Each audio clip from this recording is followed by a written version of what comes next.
You don't exist. Take a perk and a talk of that shit. Money swallowed like sis. Dead up perfect in the kid. Got a billion who take on my hate. Look me better put on the road I just spent.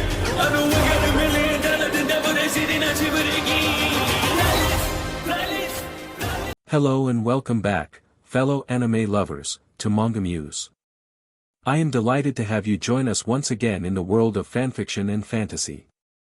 This is the 9th part of What If Deku Meets Bofuri.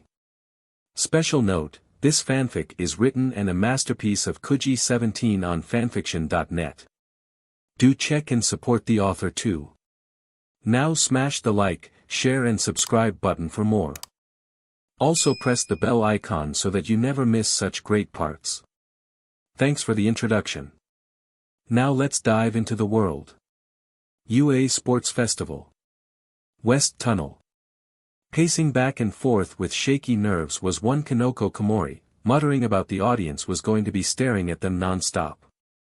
Mei on the other hand was excited, and before meeting Izuku would be completely ignoring her partner's distress right now. But after getting so close to him, and her experience with raising Elizabeth with him, she knew better than a different version of her in another possible timeline. There. Mei said, hugging the girl into her bosom, rubbing her back to calm her down. Kanoko took a few deep breaths before she managed to collect herself, only then realizing where her head was causing her to blush. Sorry for worrying you," she said to the pink-haired inventor before a stray thought crossed her mind. But before she could even consider asking them if they were treating her like a child, Mei cut her off. "No need to apologize, after all it can be pretty nerve-wracking going out in front of such a large crowd," Mei said, patting her shoulder before helping her put on the last of her equipment. "So how do you get through it?" she asked her, surprised, doubtful even that this genius inventor could feel nervous as well. "I don't know." Mei said it as though it was a question rather than an answer. "What?" Kanoko exclaimed as she almost fell over from surprise.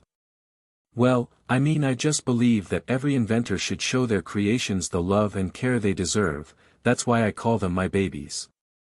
And what mother wouldn't want the world to see how great their children can be?" Mei said, smiling, wondering what Elizabeth will say when she sees Kino-chan using the gear she helped her make.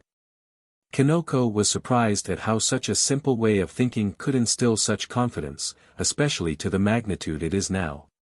Getting pumped, they heard their names being called, seeing their opponents already waiting for the two girls. UA Sports Festival. East Tunnel. Hiryu Rin and Toguro Kamakiri were currently awaiting for their turn to walk out into the field, one more patiently than the other. Toguro was as hot-blooded as they got amongst the hero course, though his classmates did not mind it much. Well, Shiozaki and Ida scolded him whenever he swore, which was around a dozen times a day at least. But other than his sailor mouth, he got along well with all of his classmates. Most of them even made it a game to guess how many times he would cause the two to scold him on a daily basis at this point. Kendo, despite being called the big sister of Class 1B, had not bothered correcting him as he still showed his classmates respect, well enough anyway. Kamakiri, however, was not going to get off easy as his partner Rin was being even more serious today than usual. "We need to conduct ourselves properly, this will literally be our first real exposure to the public as heroes. At least with the first two events any improper behavior was covered up by our fellow students' actions," Rin told his teammate, knowing how bad his temper can get at times. Kamakiri rolled his eyes at the statement, knowing full well this scolding for his behavior would be coming. The only reason he chose them was that as great as his quirk was for offense, it was bad for defense. This was due to the possibility of one slightly off / causing damage bad enough to disqualify him here. So instead of risking a blade tossed at long range doing serious damage and getting him removed from the festival or worse expelled, he chose Rin. With their scale quirk being solid for both defense and offense, he could rely on them to have his back in a close quarters fight. Not to mention he was also able to give them some coverage with long-distance attacks as he ran in to get close. Though it was never said, it was always a fighting round at the end of the tournament. He honestly half expected them to bring it down to the last 8 teams and split everyone up. Fortunately, They did not throw any more of a curveball than they usually did at UA, so he had made a solid choice. I know, I will refrain from swearing out there. Just make sure you give me cover with your scales when I move in for a close quarters fight. He said as the foreign teenager from China nodded to him about to respond. That was when they heard their names called out. UA Sports Festival. Center Field. After the first battle, the crowd was more than warmed up, to say the least. The heroes and the faculty of UA were happy to see this, as well as the support course students were getting a fair amount of the audience cheers. Granted, the hero course students still got more of them, but the amount of hopeful whispers of people wanting to see what the support course students made was great to hear.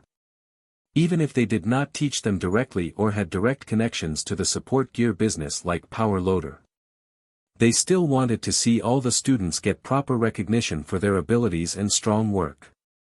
Alright people, if that first battle was a banger and a half, then this battle is going to be a sideshow like no other. How can I guarantee this? Well, let's say I know one of the girls fighting in this round personally, and trust me, normal is not in her vocabulary. Mirko switched her mic off to take a swig of iced tea. Aizawa had turned off his as well, knowing she was going to say something she probably did not want the audience to hear. How the hell does Present Mike manage to do this every year? She said, letting out a sigh of relief her throat felt from the iced tea. His quirk strengthens his vocal cords to the point where he can tolerate screaming all day like it was nothing. Aizawa responded, hating the fact that quirks came with naturally built-in safety precautions sometimes. Then again, his own eyes would be more damaged and in pain than they already were due to how long he goes without blinking at a time. Coming from the East Tunnel is a pair of young men from the hero course. One of them can create blades from his body, has the wild but mohawk to match his edgy quirk and personality. It is Toguro Kamakiri.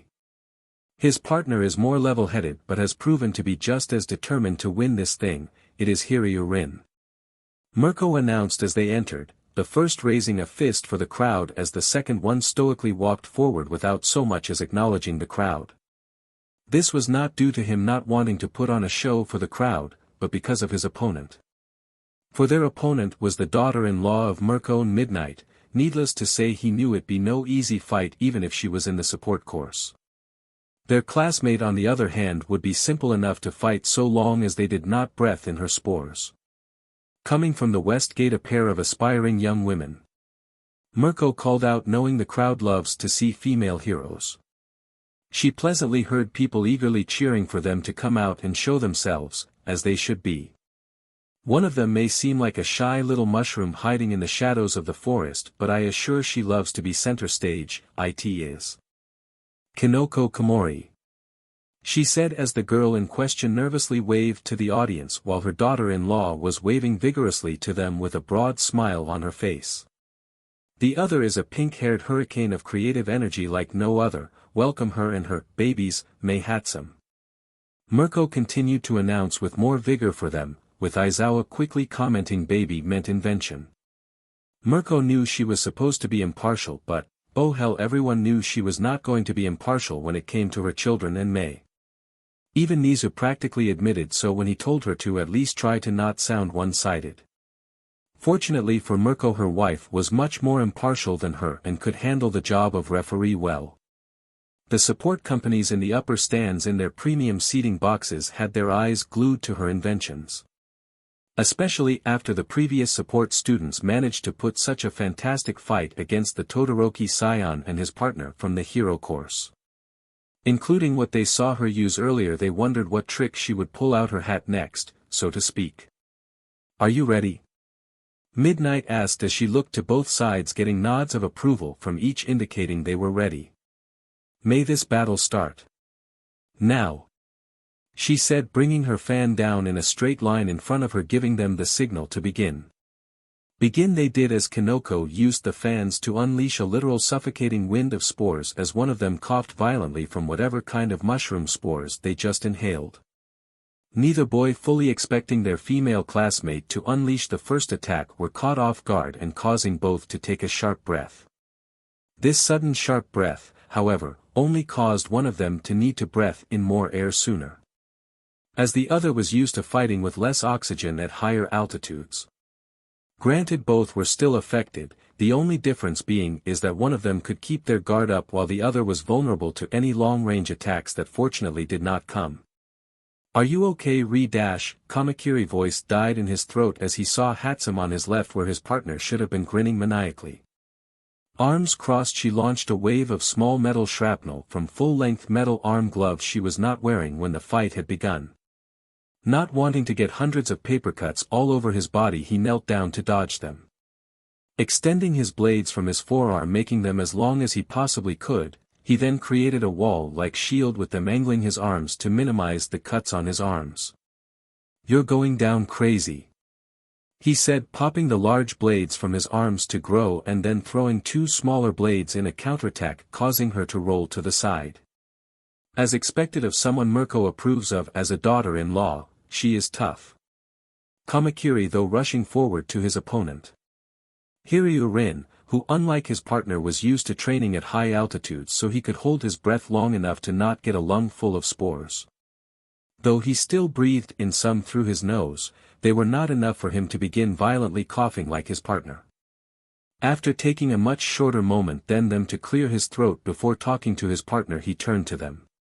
Except when he turned to his right, he saw Mei Hatsum cackling like a mad woman.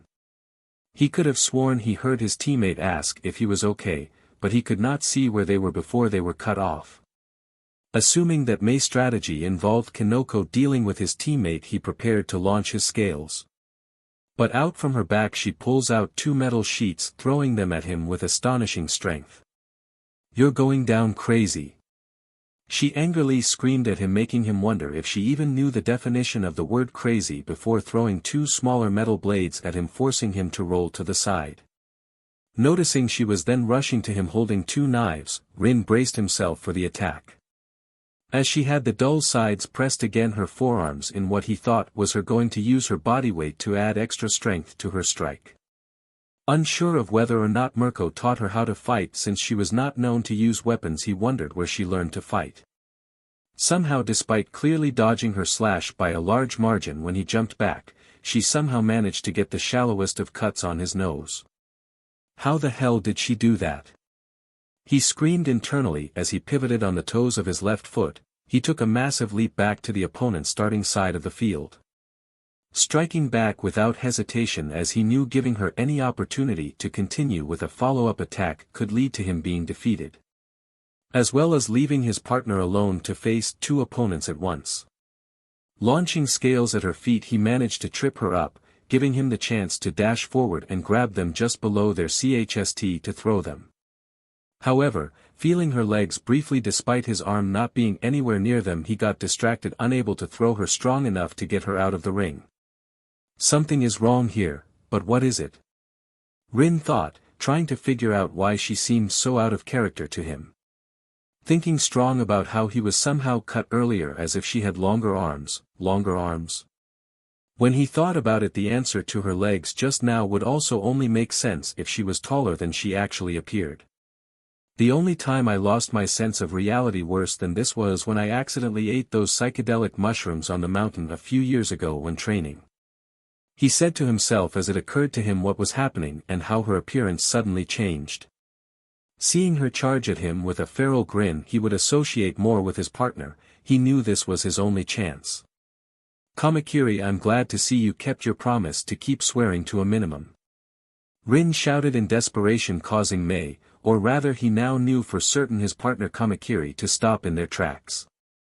"Rin?" Kamakiri asked in quite shock, unsure of what the hell was actually happening right now. "Yeah, it's me. I think Mei and Kanoko used some sort of hallucinating mushroom spores to make us think we were both Mei," Rin told him before getting shocked in the collarbone by a stun gun. The last thing he saw before passing out was Kamakiri trying to warn him. "You! How dare you call this a fight, you bit dash!" Kamakiri shouted, about to swear when Kanoko did the same to him, knocking him out cold. "Sorry, but there are children watching, so I can't let you swear," Kanoko said, bowing to the now unconscious Kamakiri, who was twitching as he laid down by her feet. "And the winner is Mei Hatsum and Kanoko Komori." Midnight said awkwardly as she too was unsure of what the hell she had just witnessed. The crowd itself, despite cheering, were also unsure of what they saw, clearly needing an explanation. All right people, to put it simply, at the start of the fight Kanoko Komori used the powerful fans Mei Hatsum made to release a large amount of potent psilocybin spores. These spores, combined with the adrenaline rush they were feeling from their imminent fight as well as their tunnel vision of thinking Mei was the only threat, resulted in one of the most effective and terrifying plans ever seen in the UA Sports Festival. Aizawa said, taking a moment to drink some water as he let it set in for them all before, he continued. As a result, they fought each other with their full strength, wearing themselves out enough to be taken out by what I assume was a homemade stun gun. Knowing they could not match their raw power or fighting ability, they made use of every resource they had to win. That included the human resources part of the plan that was their opponents. He finished as everyone in the crowd began discussing their opinions among themselves. Though some of them, a little more than a third, approved of such a plan, praising. It was most of this group that were made up of experienced heroes or support gear developers. As for the other 2/3, which was mostly made up of civilians or newer heroes, they were crying out in discontent as they felt the girls did not actually fight like they were supposed to. This foolish mentality is what made those who actually knew how deadly it was to fight such villains shake their heads. Only an amateur or complete fool relied on raw power. With a few exceptions like All Might, who was fast and strong enough to beat most villains before they could fight back. Mirko herself, though preferring a straight-up brawl between the two sides, could not deny it was impressive their plan had actually worked so flawlessly. Making villains who teamed up turn on each other and stop working together well was a tactic Aizawa had employed regularly while undercover. So, he knew even better than Mirko how useful it was to know how to play mind games with your opponent. However, the complaints and the defending arguments of praise for the two girls came to an abrupt stop when one little girl spoke up. "You were amazing, Mama," Elizabeth said, waving her arms over the railing as she teetered on the edge about to fall off before her grandfather held her by her waist. This caused the audience nearby and all of the cameras to turn to her, revealing a little girl who looked very similar to Mei, which was confirmed for the crowd a moment later. "Be careful, honey. You know your dad doesn't like it when you ignore safety rules." Mei called out to her robot daughter, internally admitting Izuku also gets on her case for not following safety standards all the time. The audience, however, was shocked as based on the age of the little girl that meant only one thing. Mei had to have gotten PRGNT at 10 or 11 and give BRTH at 11 or 12. Unsure of who the father was, they were basically told a moment later by a certain 18-plus heroine. "Listen to your mother and don't hurt yourself, or else you won't be able to watch the sports festival from the stands there." Midnight reminded her granddaughter of what she had told her earlier before they took their seats. "Okay, Grandma," Elizabeth said, confirming for everyone who the father was. Midnight was known to only have one son. Well, it would have if everyone was not still in shock from the previous revelation about the child's mother. This made Izuku want to bury his head in the concrete wall of the hallways as his partner gave him his sympathy. The audience then began to freak out for an entirely different reason. This, however, was silenced by Mirko, who threatened to shove a bunny-themed shoe up the butt of the next person to call Izuku a pervert. And just like that, those who were shocked into a momentary stupor were reminded of who the father was. UA Sports Festival. West Tunnel. Doing one final stretch as they awaited for their call at the entrance on the tunnel, Reina Lopez turned to her partner in all her pink-haired glory. Giving him the smirk she always gave before teasing a friend, she spoke to her nervous partner. "What has you so worried? We're literally untouchable," she exclaimed to try and cheer up her partner. Literally twiddling his thumbs, Shirhai Kurwaro was unsure how to respond to his partner's upbeat personality and feminine charms. With his white rustling like leaves in the wind standing out against his inky black-colored skin, he responded to her somehow. "Well, it's just, my quirk is not even close to being as useful on an open field like this instead of a building where I can do sneak attacks," he said, bringing up how they fought together for the first combat exercise of their class. Reina could not help but chuckle at how meek her partner was being. "Remember what I told you earlier when I picked you?" Reina asked him, which caused him to remember how she convinced after she won the first round. Sure. High flashback start. Just barely clearing the top 40 by jumping from shadow to shadow during the obstacle race, he was not surprised to see Reina had won it. Given her quirk to go through pretty much any meant that she could easily get to the end of the race that was right beside the starting line. However, when it came picking a partner for this race, he thought that no one would consider him a first pick due to his quirk lack of guaranteed mobility and lack of fighting power. That was when a certain pink-haired girl with spots of blue in her messy but short approached him, changing his previous view. "Hey battle partner, want to join up with me again?" she asked him, turning away multiple people without so much as sparing a glance at them. "Why you mean me?" He had asked her to make sure that he heard her right, not trusting his own ears at the time. "Yeah, of course you, who else could possibly make the best partner for me?"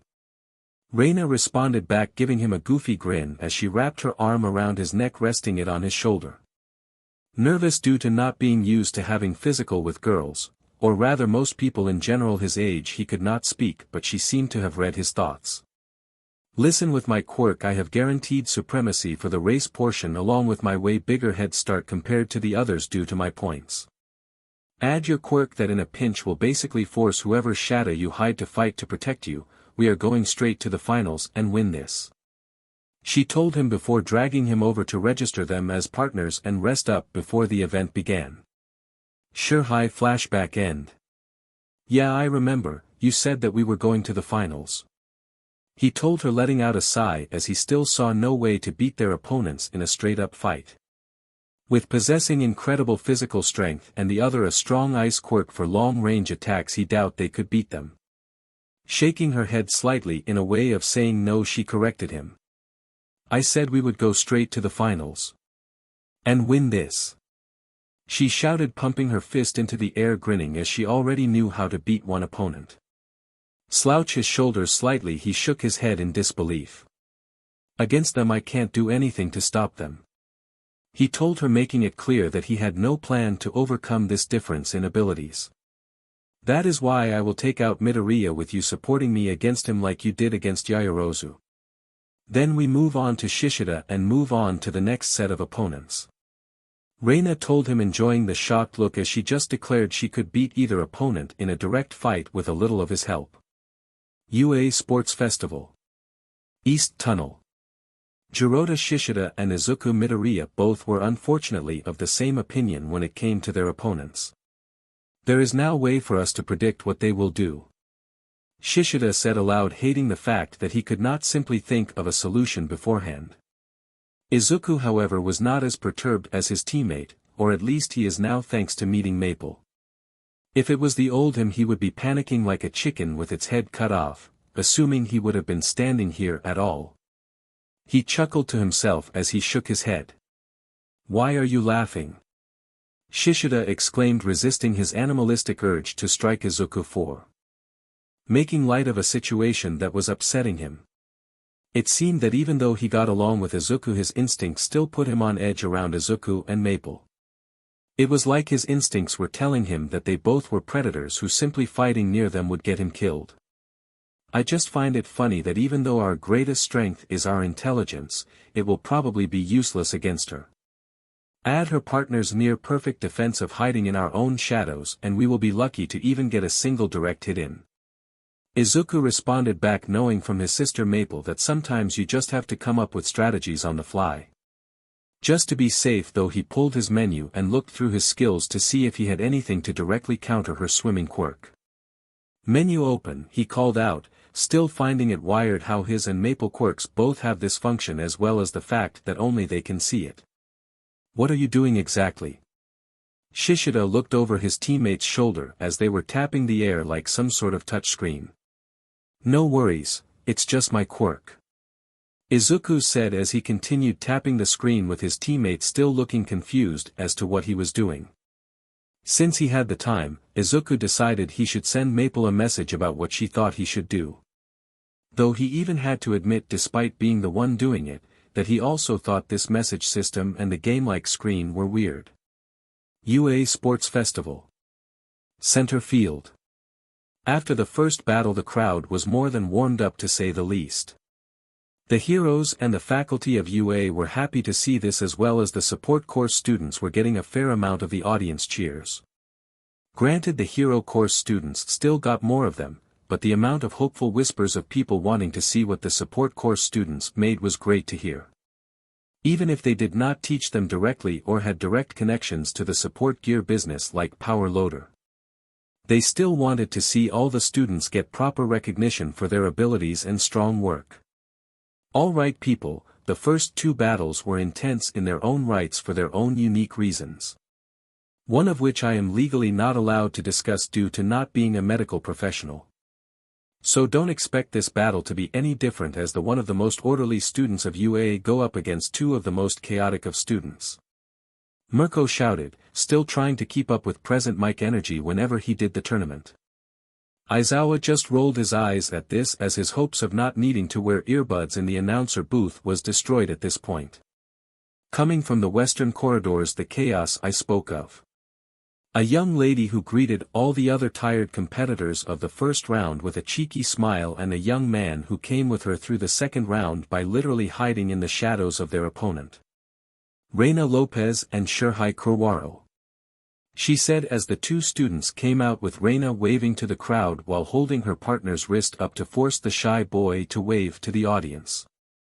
She was half tempted to make a lover's joke if she did not already know how strong of a time the shadowy teen was already having. Entering from the eastern corridors, the two bright young men I spoke of who represent order. One may look like a wild beast and have the strength of one, but I assure there is a reason their classmates call them a scholar. With him is arguably one of, if not the brightest of the support course, who despite his icy quirk burns brightly with passion. Jirota Shishida and izukumidoriya. Ow! Mirko shouted with quite a bit more enthusiasm than the other team. Normally the other team would be offended by a teacher picking favorites. But considering one of the other team members is her son, Reina, and Shurhai did not mind much. Aizawa however did not hesitate to slap her at the back of her head for it, causing her to rub her head where he slapped her after letting out pain noise. Izuku was naturally embarrassed by this, burying his face in his hands as his partner was now half dragging him towards the stadium as Reina did to her partner before. Alright everyone, you know the rules, so no excuses, and remembering to hold back a little for the safety of the audience. Midnight said as they all nodded, with Izuku and Reina thinking the last part was more for them. Getting nods from her adopted son and the others, Midnight was ready to give the signal. Alright people, get ready. And begin. She declared, bringing down her hand that was holding her WHP. Izuku, not hesitating to do so, decided to follow his sister's advice and start off with something they would not see coming. So instead of freezing the ground, he froze his hands to make 1-foot-long ice claws, with his partner running by his side towards them. This confused Reina and Shurhai, as they were expecting a big, long-range ice attack based on the last events. Not getting frozen up for too long, she snapped her partner out of his stupor at this sight. Get in my shadow while I get Midoriya to leave the arena with me. Reina told him, making it clear it was not time to argue. Doing as she said, he went into her shadow as she ran forward with her hands in a scooping shape with her palms aimed at them. Taking a peek behind her, she saw what she was expecting. The air that at first rippled then returned to normal, creating a small gust of wind for a half-second or so. At first she thought her quirk was simply a combination of her father and her mother's quirks, but since she started at UA she realized it wasn't. After a single incident when she swam in front of her father and hit him with compressed air, she always made sure to go beside or behind him. Though her father laughed it off, thinking about once she saw her classmates' reactions at UA, the old memory resurfaced. If her quirk was exactly like her father's, then she would face more resistance when swimming. But never experiencing that, she realized her quirk was actually making everything she touched not like water in a literal sense, but more in a sense where they acted like a liquid, but somehow the resistance was nullified. No, it was more like her swimming with her quirk was basically the same as if she ran, facing only air resistance like when she ran. Getting just a few steps away, she unleashed her attack, turning off her quirk as she moved her hands like she was throwing something she was holding. The result was Izuku putting both his hands up against his face, coming to a slide as it seemed he was able to predict her attack. "Impressive, but you have to try harder than that," she said cheekily as while his partner fell backwards from the compressed air shot to the face, he managed to slide under her, attempting to kick her from underneath but just missing her as she jumped forward beginning to swim through the air. Izuku before she could get away spun immediately before leaning back and throwing himself forward with his legs. However, fearing another air shot to the face when he saw the air stop rippling, he jumped forward, but unlike her he went low rather than high. Before transforming allowed his jacket to fall off him, as his half transformation still damages his shirt. His usual gym shirt accounted for this, but between the obstacle course elemental hells and the pillar fighting it was already damaged beyond use. So he had to grab a random spare, as a result he was currently shirtless, almost tripping up as a lot of women in the arena made comments about his abs and muscles. He managed to straighten himself getting on Reina trail, with a certain mushroom girl yelping in shock somewhere as her pink-haired partner was suddenly radiating anger out of nowhere. "Get ready to transform when I bring her down. And don't let her touch your chst," Izuku told his teammate as they got back up, rubbing their eyes, warning them how dangerous the girl really was. If he was right about her quirk, then she could kill even the strongest of defensive quirk users with a single attack. So her using it on his muscles could easily render them useless, causing him to fall over easily. But if she used it on an organ like his lungs, well, it would not be pleasant to suddenly have your oxygen supply cut off, that's for sure. If his calculations were right, then at best someone would lose all the air being in their lungs, being temporarily weakened from the quirk, as the air would suddenly be expelled from the lungs in a sudden violent gust when her quirk stops. At worst, one of two possible deaths would occur. The first death is where she could purposely or accidentally turn the air in his lungs to water but leave the lungs solid, almost drowning them on land and forcing the need for emergency CPR on him. The second death was far more, well, deadly and not to mention permanent, as the air forcefully expelled from his lungs now from solid to liquid would damage his internal organs and possibly outright destroy some. Given how Uraraka quirk defied the laws of physics, if he was also right about her, then there is no way for him to accurately predict his current opponent quirk without extensive testing. Izuku himself, despite avoiding the attack, was annoyed for reasons more than just Reina forcing him to chase her now through the air. For starters, he felt like he was holding down Shishida with how he could not hone his animalistic instincts yet like his partner. Maybe if he had his quirk for a whole decade like Shishida he could do the same, but unfortunately his quirk was still new to him.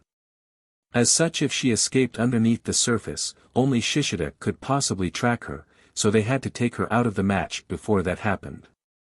"Like hell I can with you transformed like that," Shishida yelled in his head, as Izuku in his transformed form made his instincts go on an even higher alert than when in human form. It was unfortunate that he did not realize in advance how much he would struggle using abilities he had used almost effortlessly since he was little. If not for this limitation, Reina would have struggled much harder to get a sneak attack on Shishida. Reina blew a raspberry at him as soon as she noticed him behind her. About to tease, she opened her mouth to speak, but he beat her to it. "Your quirk doesn't turn what you touch into behaving as if we're water.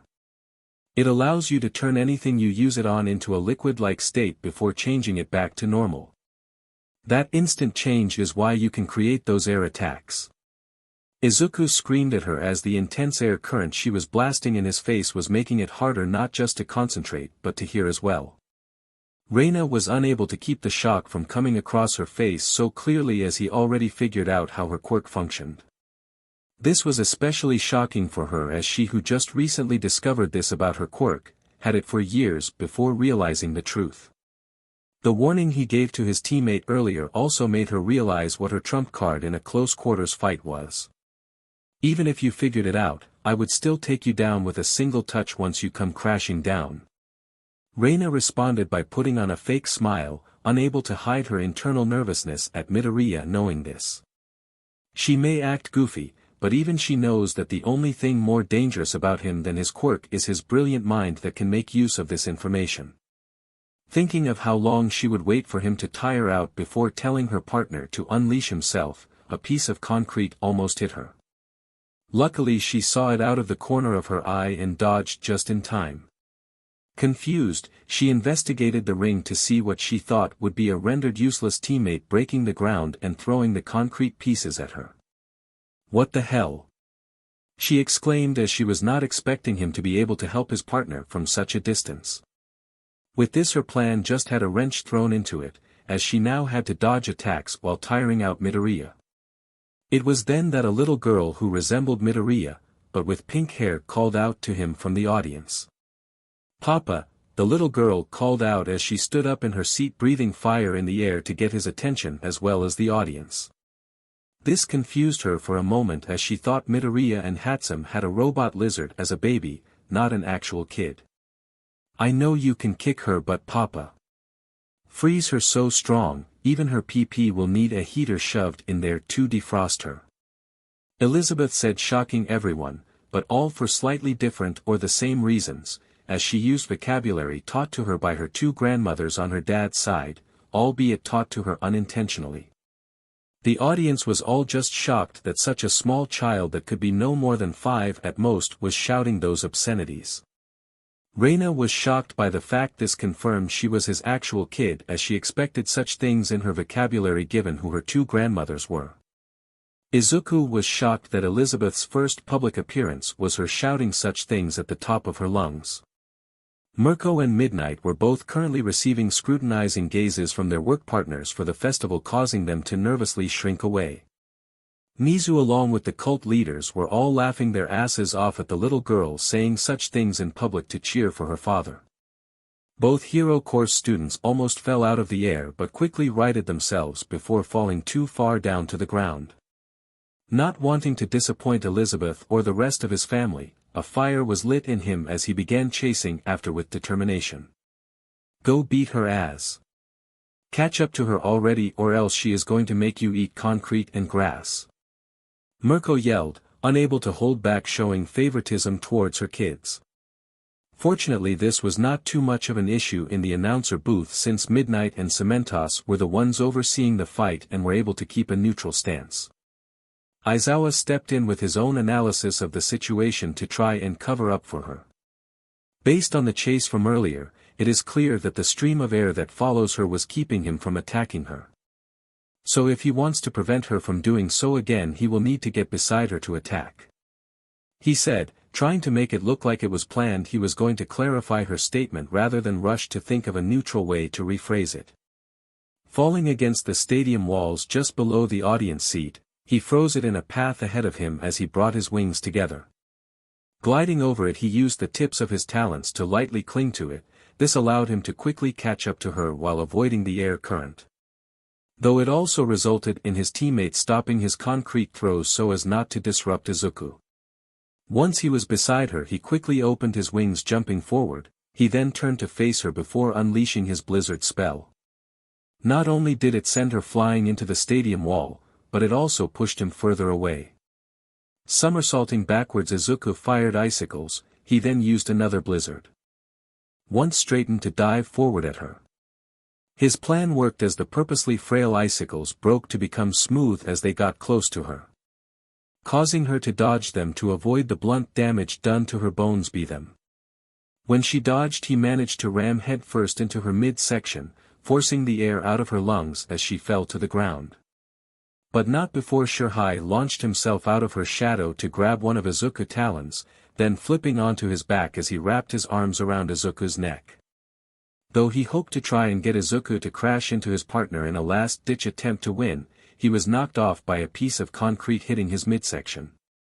Both Reina Lopez and Shirhai Kurwaro are eliminated. The winners are Izuku Midoriya and Jirota Shishida. Midnight declared as Izuku landed safely in the arena with his partner handing him his jacket. "Thanks for the concrete and the jacket," Izuku said embarrassingly as the women who cheered before were now complaining about him putting on his shirt. No problem, but I suggest you brace yourself for your moms, they're over there to embarrass you. Shishida said, pointing to Midnight at the podium with a harsh glare directed at the audience. Stop gawking at my son and his chiseled body. Me and my wife did not make him that strong for you all to drool over. So back off before my daughter-in-law tries to use you as target practice for one of her new inventions. Midnight shouted, making the women stop as Izuku covered his now completely red face as this was now the most embarrassing moment of his life.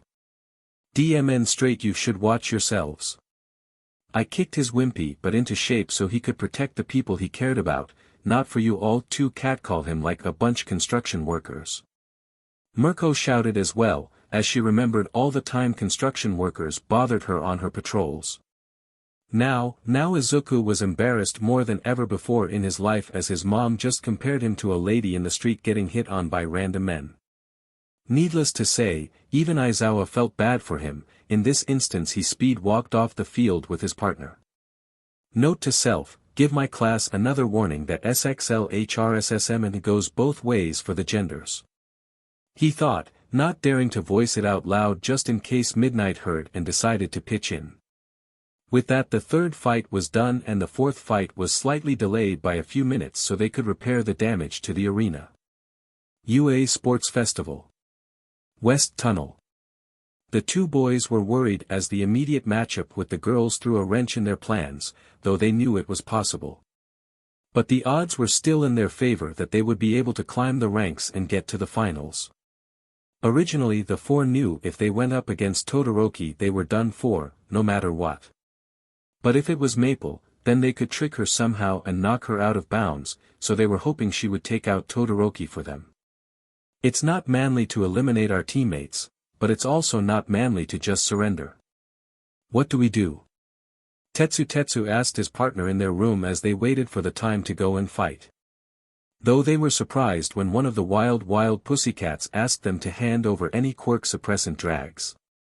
Back to your really dumb moral struggle. Monoma said, letting out a sigh before gently slapping his teammate upside the head. Let's just give them our all. That way the better half of the team makes it to the final round and hopefully wins. He said, making it clear what their only real plan was in this situation. First off, man, OW.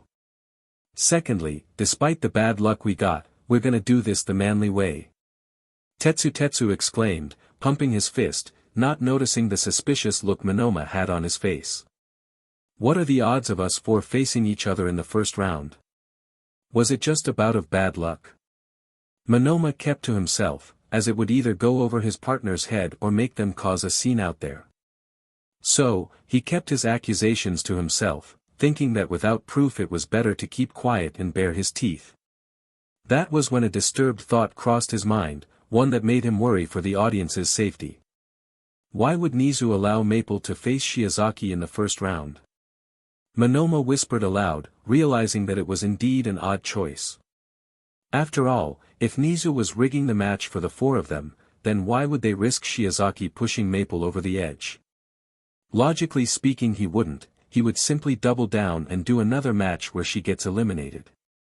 He said, this time loud enough for Tetsu to hear him. Who wouldn't do what? What are you talking about doubling down? Tetsu asked, making Monoma realize he spoke louder than the dull whisper he tried to keep to when thinking about this subject. Oh, nothing, just thinking about when we have to kick Todoroki's butt in the semi-final round. Monoma said, trying to cover it up with his usual cocky attitude. Fortunately, this fooled Tetsu as he gave him a shark-toothed smile as he wrapped one of his arms around his shoulders. DMN straight, we're gonna kick his and Ashido asses before we fight Maple or Himiko. Tetsu said cheerfully, hoping to relieve what he thought was Monoma getting nervous too soon about a fight they might not have. UA Sports Festival. East Tunnel. Ochiko Uraraka, despite usually being unable to stay still too long due to her bubbly and cheerful, was now pacing the small room out of nervousness. Though not stupid by any measurement, she was not thinking much and leaving the planning up to Monoma and Jiro just like Tetsu was.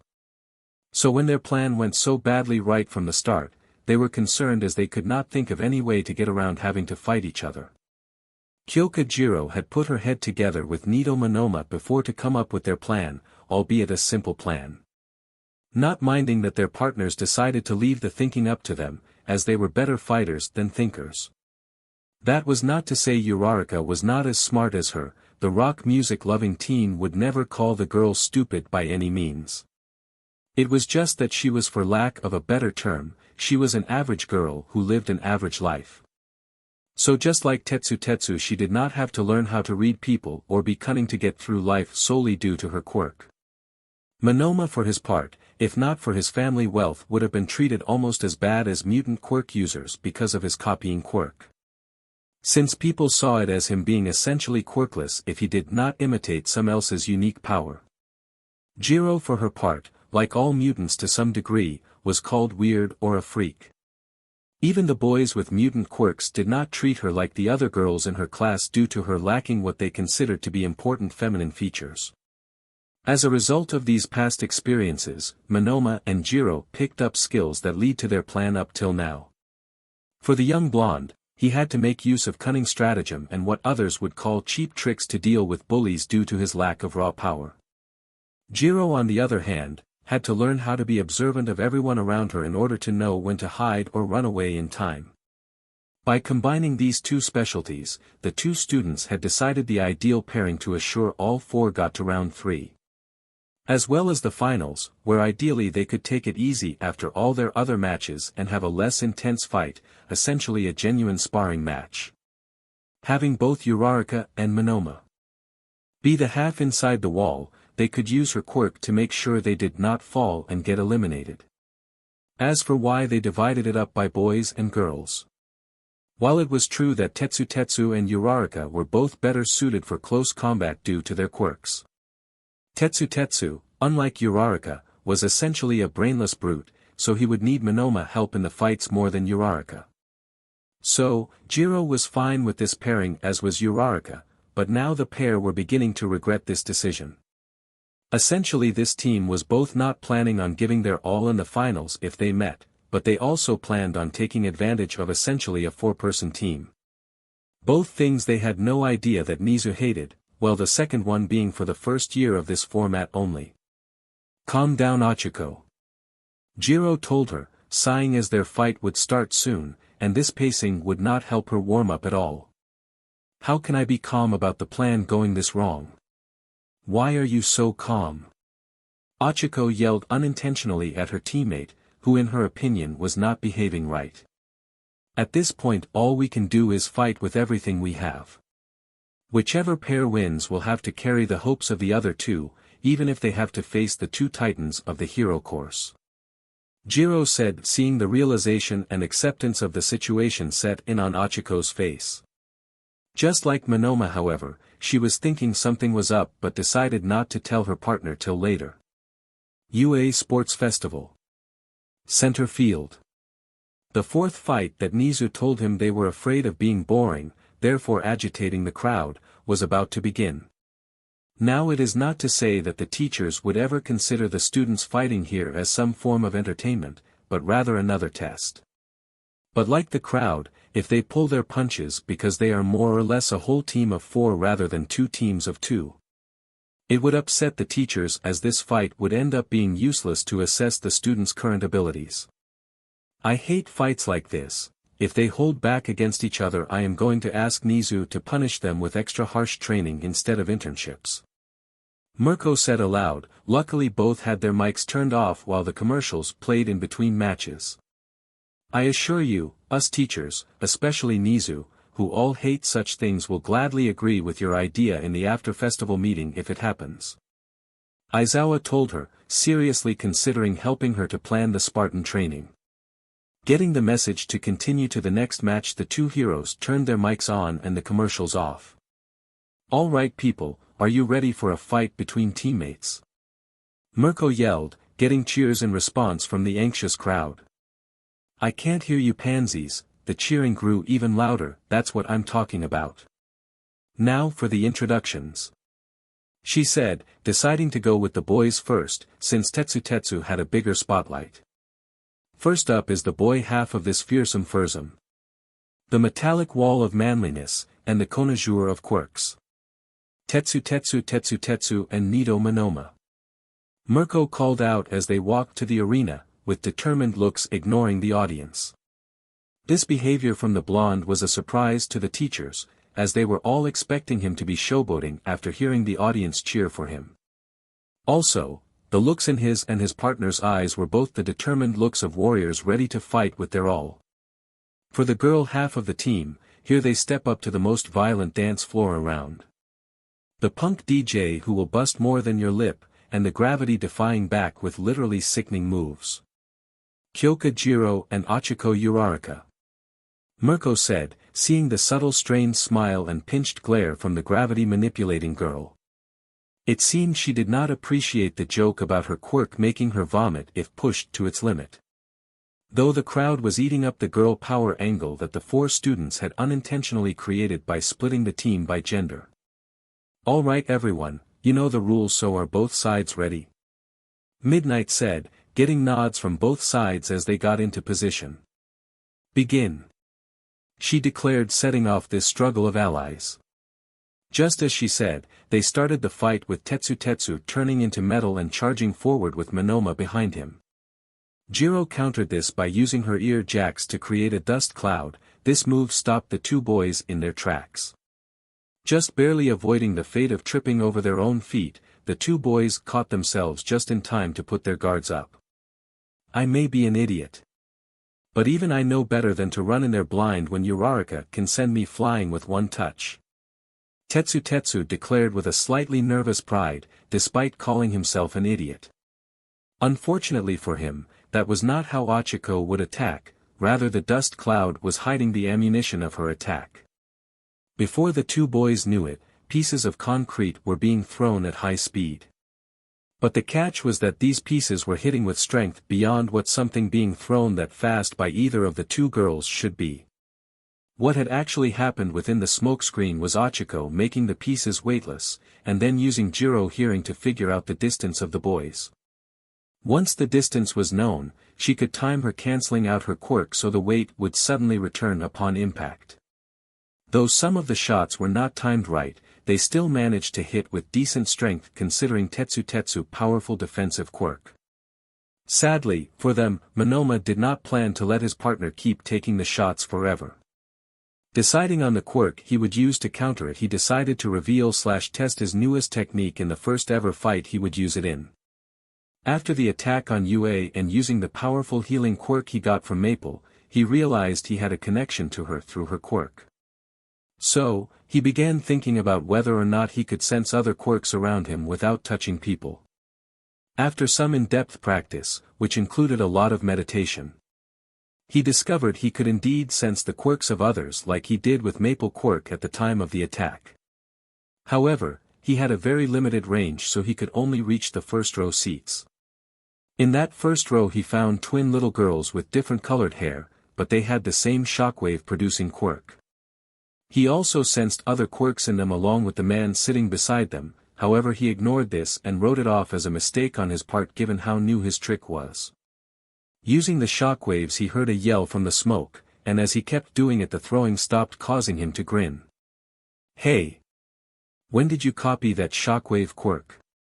Tetsu Tetsu said as he forced his iron skin layer to smooth out, filling in the literal cracks. Just now. I developed this technique thanks to Maple and the UA attack. But I can only do it if you buy me enough time to do so. Monoma said, panting as this particular quirk was so strong it was draining his stamina quickly. The feeling of this quirk was actually very similar to Maple quirk, but he could not understand why. Holy SHT dude, that's so manly. Tetsu Tetsu exclaimed, not fully understanding what was just explained to him but liking that Monoma had an ace up his sleeve. Tetsu Tetsu then picked up the stones and threw them with his regular strength. This created small holes, albeit shortly, in the dust cloud as Jiro used her ear jacks to break them all before they hit. As a result, the metallic youth was able to improve his aim with each shot, getting a few cuts here and there on the girls.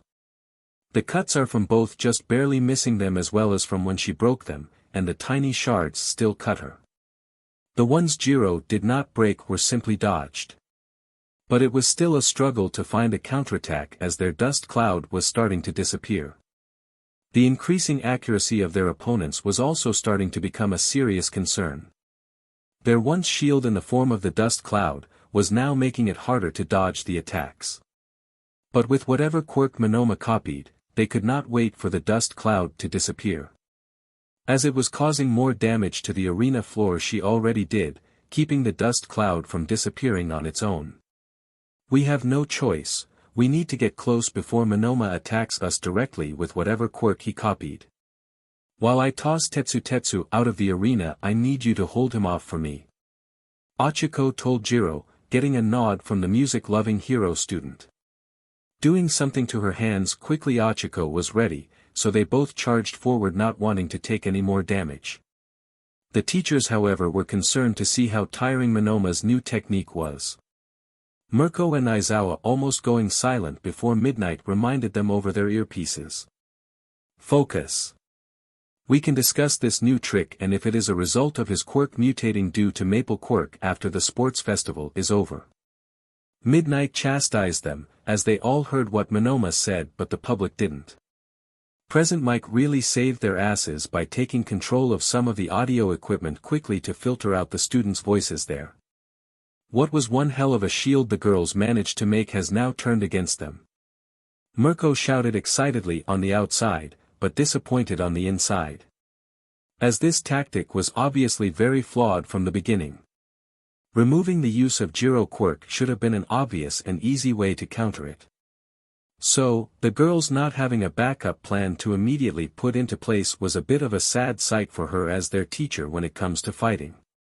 By using the quirk he copied, not only did he keep the dust cloud going, but he also used it to prevent Jiro from tracking their movement on the other side of the dust cloud. Turning their own attack against them, there is only one real option left for the girls, and I believe they just realized it. Aizawa said with a slight up pitch in his voice, indicating a smile. For those in the audience who knew him, that meant that something truly interesting was about to happen, as he was a strong person to please. Rushing through the smoke while keeping their heads low, they managed to dodge the last few throws before Tetsu stopped. Rolling to the side, Jiro moved out of Ochiko's way, catching their friend off guard. To make sure Ochiko could get as close as possible before he could notice her fully, Jiro used her quirk in a quick burst to do so. Ochiko managed to get even closer than she expected, as she was able to slam her palm into his throat in an uppercut strike. This tripped him over backwards, forcing Monoma to jump back, and causing Ochiko to slide under the airborne metallic teen. Finishing it up, she grabbed his arm and used his airborne state to slam him into the ground face first at full force. This move buried him firmly from the shoulders down, with his front facing down, unable to look up as he struggled to move. Now she could have used her quirk to easily do so, but then it would have been far less damaging as a result. This made Aizawa and a certain ambassador on Island happy to see this occur, with Mirko raising an eyebrow at this sight of him grinning ear to ear like a madman. Both the crowd and the teachers were all impressed by this sight, as they expected her to rely on her quirk to send him flying through the air. Monoma was surprised at this sight, as he was expecting her, like everyone else did, for her to use her quirk. As a result, he could not use the shockwave quirk he used before to strike back, as his partner would get caught in the attack as well. However, he knew one way to get her away from his template so he could recover and go over to Jiro. This was considered very surprising to everyone in the audience, as the teachers knew the students' personalities better. Now that is how you bury someone. Go kick the other one's butt too. Mirko said, pumping her fist in the air, completely excited and forgetting she had to be neutral. This made Monoma pale a bit, but even so he did not stop, as he knew his only hope was to reach Jiro first.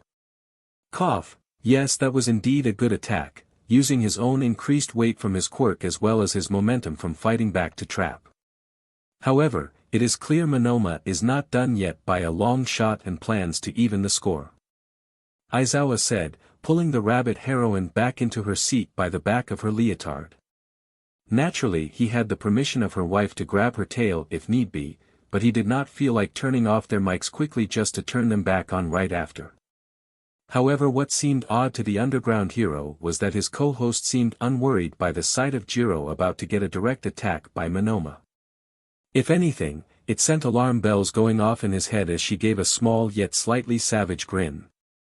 Back to the fight, Monoma used one last shockwave to blast himself towards Jiro, turning on his copy of Tetsu quirk. Ochiko, who was unable to reach Jiro in time, saw her take the tackle, only for Jiro to roll onto her back and kick Monoma out of the ring. The shocked looks on not just his and Ochiko faces, but also the audience was one of great joy for Jiro and Mirko. Monoma was unable to stop himself from letting go as Jiro used her ear jacks to make his metal skin vibrate so he could not hold on to her properly. As a result, he was just barely sent flying and crashing outside of the ring as Jiro had purposely planned for this. Thinking that one of them would try to go after her if she positioned herself close to the edge and therefore easier to take down. Nito Monoma has been eliminated. Midnight declared after a few moments of shock, which ended up timing with Tetsu pulling himself free from the arena. After the training incident involving a destroyed faux apartment building, I decided to give her and some of the other physically weaker girls some private lessons on proper combat techniques. Though I will say this, Uraraka covering her thumbs to avoid her quirk activating when she attacked Tetsu was something I did not see coming. Mirko calmly and confidently explained, taking pride in the girls she taught so they could better go toe-to-toe with the boys. This did not include Momo Yaoyorozu, Ibra Shiozaki, and Reina Lopez, sadly for the rabbit heroine, as she had wanted them all especially to do so. Momo Yaoyorozu turned her down because her parents did not approve of her staying after school to learn it, citing a ridiculous reason. Apparently her lessons would not be appropriate for a young lady, and they would hire someone else to do so that would teach her the ladylike way. Reina Lopez was good at fighting already but was a bit too intense to use on people if she fought seriously. Given she trained by fighting wild animals, Mirko was surprised by this, so she hoped she could teach her how to fight people safely while still using full force. The worst was Ibra Shiozaki, as she said violence was against her pacifist code, making Mirko want to groan in pain at such a foolish idea. Jiro, however, was her best among the students she taught, with Ochiko being the next best for different reasons. Jiro was the fastest learner, while Ochiko had the most talent aside from Kendo, who did martial arts training since she was a little girl.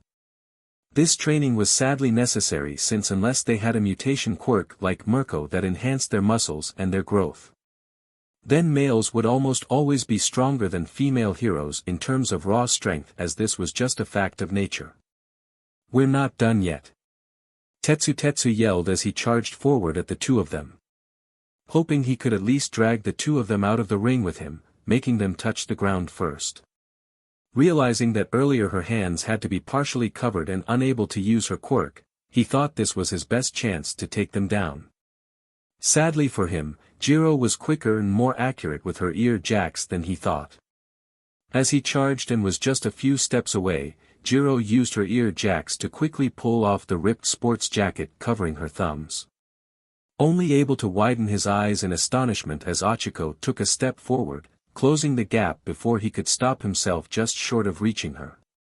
Ochiko grabbed his arm, activating her quirk, stopping his forward momentum entirely, swngng him to her left and out of the ring, going as far as to jump out herself as he grabbed hold of her with his other arm so she could kick him off of her. Then she safely deactivated her quirk, causing him to stop flying sideways and fall down immediately.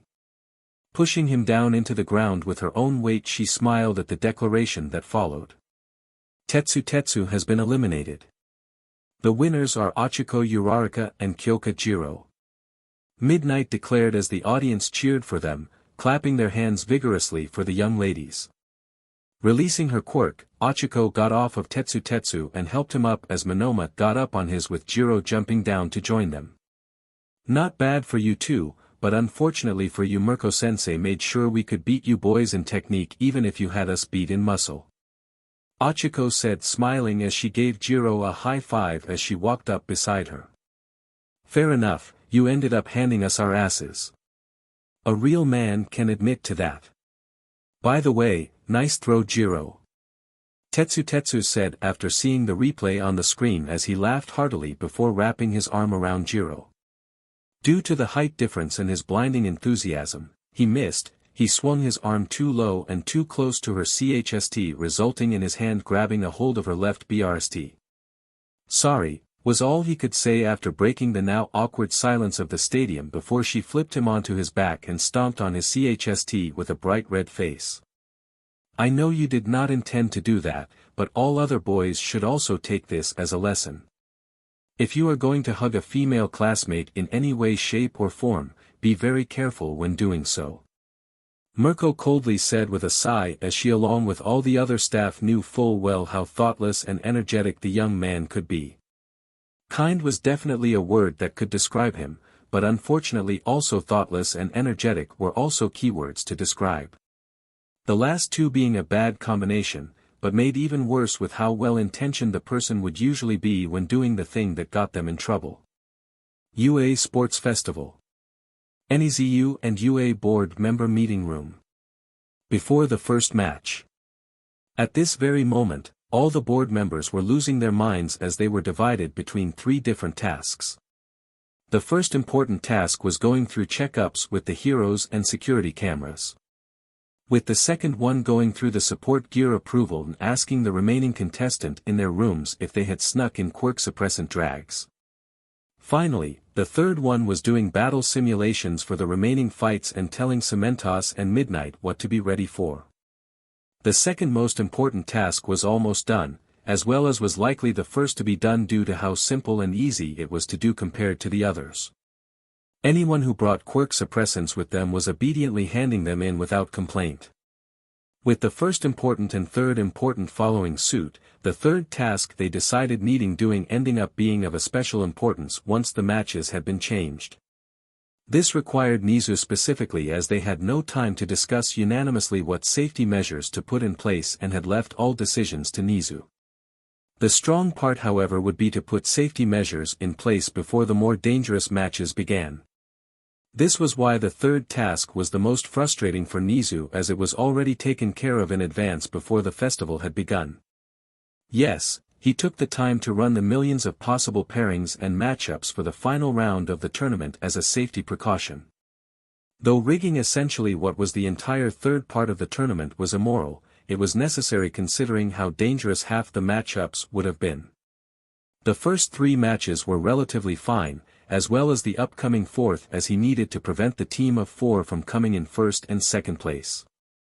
Though not against the rules, if he allowed such a thing to occur during the first ever team format then others may make secret deals in the future. If that happened then it would not be able to push students properly during the competition. After all, he wanted every fight for them to give their all, that was the spirit of the sports festival. To nip their idea in the bud and keep the final match fair and proper then they needed to make sure two different teams fought each other. The fifth and sixth matches should be fine so long as the support students and Tenya Ida don't get caught up in trash talking. Both due to Dark Shadow being able to take over Tokoyami if he goes berserk as the feather-headed teen warned them, as well as discrimination issues. Tenya Ida had it out for Himiko since the entrance exams, and their time at UA has only made the tension build up even more. With Himiko now wielding one for all, losing her temper was practically guaranteed to get him killed if he pushed her buttons even further after the UA attack. Match 7 had a general education course student facing both a class representative for one of the hero classes and a recommended student. With Denki Kaminari being near the bottom in terms of quirk control and intelligence it was basically two underdogs versus the elites. Though normally an exciting atmosphere, it could just as easily spark the explosive gas of tension between the hero course and general education students. Finally, was the 8th match where it would likely go all downhill immediately from the announcement to start fighting. Yuga Aoyama and Momo Yayorozu were the very definition of a pushover over, well compared to their partners anyway. Shiozaki was overflowing with intense determination, enough so that Aoyama was clearly scared of his partner more than his opponent. Then there was Maple, who has proven by the UA attack, if you push her mental buttons too far she will lose control. In the case of Yaoyorozu though, on paper she appears to be reliable for reining in Maple if she gets too into the fight. The heiress unfortunately, is in reality, just as SBMSSV to her partner as Aoyama was but in the opposite way. But it wasn't like the religious girl would actually do it, attempting a public exorcism on Maple, right? Originally Todoroki and Ishido were supposed to eliminate Shiozaki before she got anywhere near Maple in the matchup chart. Though he felt bad for Aoyama, it was a necessary evil to keep the peace of the sports festival intact. He would have made it up to the boy by pulling strings to get him a good to in turn with if he had only lower-ranked heroes. Tenya Ida was seated on the complete opposite end of the board, with their hopes that at worst Todoroki would be the one to eliminate him and his partner. They all offered a silent and mental apology to Tsuyu Azui for dragging her down with him, but they could not risk him angering Himiko into a mental meltdown. Since the second match would have been against 4 mutant quirk users. No one could idiotically talk about mutant-type inferiority when discussing the fight afterwards. And anyone who did try it in the next match would stop immediately either from the pressure of Endeavor or the Ida family. Hitoshi Shinso and Denki Kaminari were supposed to face off against one of the support students. This was to show what happens when you rely solely on your quirk as a hero, but without any major issues due to who won. Most of the people applying for the hero course were stuck in that mindset of that their quirk was the most important thing, this due the HPSC and the media. So he hoped this fight could have safely shown the reality of the situation without affecting either student that much. Mei Hatsum and Kinoko Komori were supposed to go up against Reina Lopez and Shurhei Kurwaro to bring the more docile half of the 4 out of their shells. While the more energetic half of the group would see firsthand, albeit on a small scale, what can happen if they are unable to control themselves without someone doing it for them. The 4th matchup would have simply been moved down to the 5th spot. No matter what the outcome of the other matches, any opponent they faced would be fine, so there would be no worries from that fight. 6th on the bracket would have been a fight of the age-old argument of support gear versus quirks. This done so as the martial artist and dinosaur-loving girl would have fought the next support course group. However, this would be done much more spiritedly compared to the earlier fight with the support course student versus Kaminari and Shinso. Especially since Itsuka Kendo and Setsuna Tokage would gladly fight them in a straightforward fight or most likely do it in a playful manner if Tokage had any say in it. For the 7th round, it would be let's call it a relatively normal fight by UA standards as both sides would give their all and enjoy it. The best part was that no matter who won, they would have a good match against whoever won the last match. If Hiryu Rin and Toguro Kamakiri won over Himiko Toga and Pony Tsunatori, then they would face either Izuku or Maple with their respective partners. If the duo fought Maple and Momo Yaoyorozu, then it would be a technically skilled fighter in Rin and a strategist in Yaoyorozu, both with a partner who fights on instinct. However, if they fought Izukumidoriya and Jirota Shishida, it would be a great step forward for both young men. As Izuku would learn much from fighting such skilled fighters outside of his own family. While Jirota Shishida would learn from Tokage how to fight better with his instincts as he tended to struggle against them and as he tried to use his head at the same time. Either way, both sides would grow as both overflowed with determination, but the first fight of Maple versus Izuku was necessary. As in case Maple accidentally freaked out in her first real fight since the UA attack, Izuku Ice could stop her quickly. But now the safe, structured matches I made are thrown out the window and everyone in the arena is now in danger. Nizu said in an exhausted tone, while everyone else in the room panicked over it. Fortunately, the Wild Pussycats agreed to take on his request to work as security for the sports festival. Despite the grief of losing the nephew of Mandalay due to a kidnapping at Christmas. Thinking back on it made him feel quite bad about how they were enjoying themselves. While they were celebrating Christmas, the Pussycats were on the other side of Japan fretting over a missing coda that disappeared out of thin air. Most likely due to someone with a teleportation quirk, and/or with someone with a silencing or sleeping quirk aiding them. It reeked of all for one, and before the UA attack he would have thought he was being paranoid. But now he was unsure as he could not fathom why All for One would kidnap Mandalay's nephew. Though he was unsure at first if they would join the stadium patrol, it seemed the others thought she could use the work to keep her mind off Kota. According to them she has been in a deep depression since he went missing, so it was a welcome distraction. I hope she can hold herself back if someone tries to attack the children. Nizu thought silently as the others were panicked enough. As much as he would approve of lethal force in that kind of scenario, he will also prefer it if they get captured for information in case they are linked to the HPSC or some other dangerous group. League of Villains. Bar.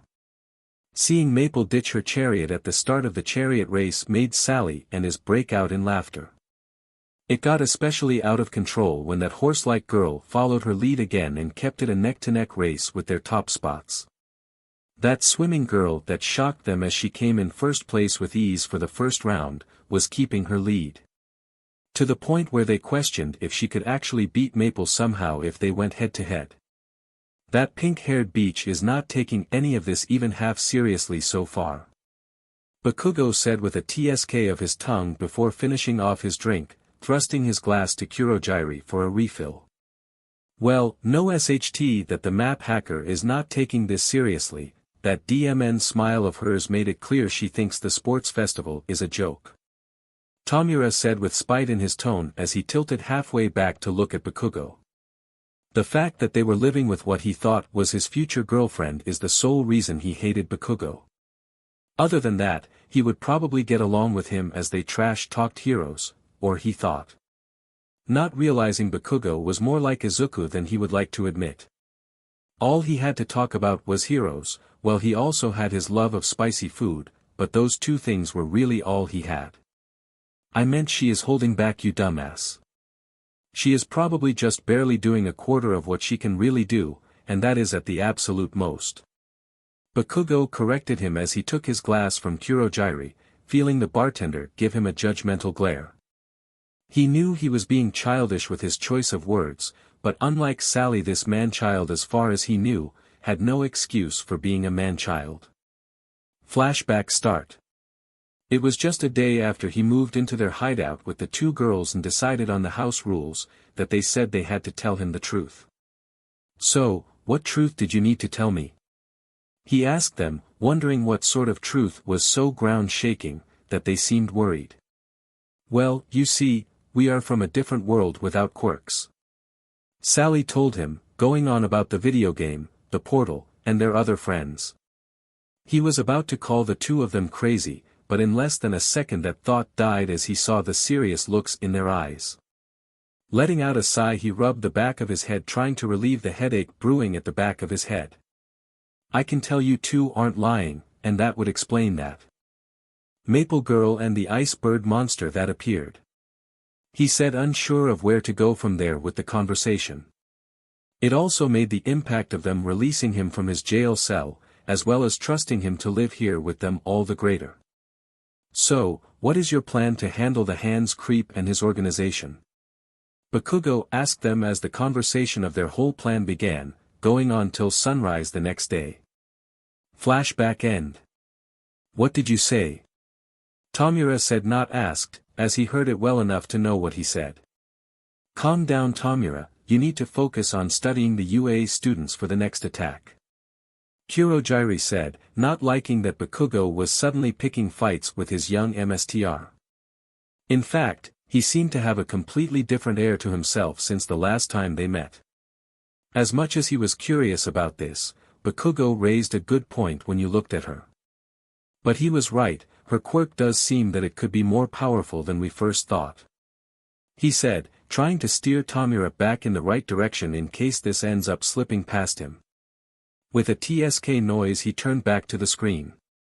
Well, he's not wrong, some hackers don't even bother trying to hide their cheating.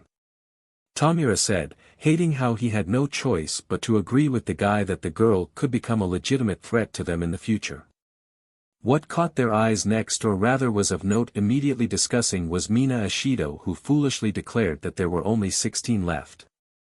The dead silence of the arena as everyone waited for a correction or the end of the second round to be announced was funny for them all. Well, that is quite the embarrassing mistake on her part. If she is lucky, the fans who record this event will forget to do so this year. But I doubt they will. Kurohige said, remembering his friend jumping the gun similarly when they were teenagers. Friend?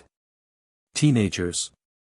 He thought it was odd to once again have these strange ideas as he was created by the MSTR to serve him and Tamura. Before he could question it more, the others spoke up, causing him to forego his train of thought. I have seen much worse preemptive victory calls. Is said, sipping the last of her drink with an ah to express her feeling of being refreshed. Pushing to Kurohige with a nod, he refilled her drink before sliding it back to her. I would question you what those moments were, but given our certain crowd of people it usually ends with them dying. Kurohige said, not wanting to hear about what kind of messed up childhoods he guessed they had. Compared to Tamura living on the street, getting experimented on by the HPSC would almost certainly be considered a lot worse. Fortunately, one of the two girls was at least sane enough to not need his constant eye on her for Tamura's safety. She would have followed me around like the other idiots back in Aldera did if I went to UA. Her and that idiot with the spiky red hair. Bakugou said, annoyed at the thought of having useless people follow him around. Well, have them around him again, that is. At least he knows now how it feels to not have such people weighing you down with constant fake praise so you can actually look at your actions. Looking back on his, well, he would never admit it out loud, but before the recent attack he was definitely in, but at minimum. Now he can add murderer to his list of titles thanks to the dumbass stunt he pulled attacking those weak support course extras. Those two are probably the best you could get in terms of friends at UA if you actually went there. Tamura said with heavy air quotes on the word friends as he doubted the blonde would ever consider calling them that. Me has followers instead of friends, and she turned out, well, okay, she's not okay, but she definitely could be a lot worse. Sally said with her own heavy air quotes, though just like Tamura she had no right to judge someone on such a topic. For him it was social skills and her it was sanity, though unlike him she could at least fake it long enough to blend into crowds all day long if need be. Tamura on the other hand would lose his SHT and kill the first but to insult him. The ending where that one person came back from the brink of defeat to cling to the pillar and then launch a final attack was exciting for Sally. Tamura simply wrote it off as Hiroyu being too stubborn to accept he lost to everyone else. Iz and Kurohige both simply commended him for pushing farther than the others around him who became complacent. Bakugou for his part thought Rin could go pretty far in the tournament so long as he was not placed near Todoroki or Maple in the brackets for the final round. Then the fights began, and the first one left them all shocked as they expected Endeavor's son to win in a frozen landslide of a victory. Yet it was a close match, enough so that Tamura and Sally were laughing their asses off making fun of Endeavor. What a glass tank. His character build isn't as op as Endeavor thought. Tamura exclaimed, laughing so strong he fell on his back, holding his sides as the Endeavor haters on the internet were blowing up over it. His stats got outclassed by the opponent's equipment. Sally said, rolling slightly back and forth as she saw a similar situation to Maple's first tournament in the game where her shield took down everyone.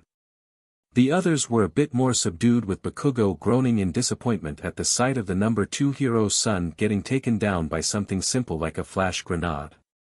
Not realizing that very few people had a natural immunity to the same things he did, due to his quirk.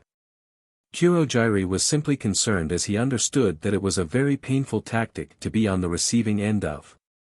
Iz for herself was simply interested in the design of their support gear, as well as remembering fond memories of the first guild versus guild event that Maple Tree participated in.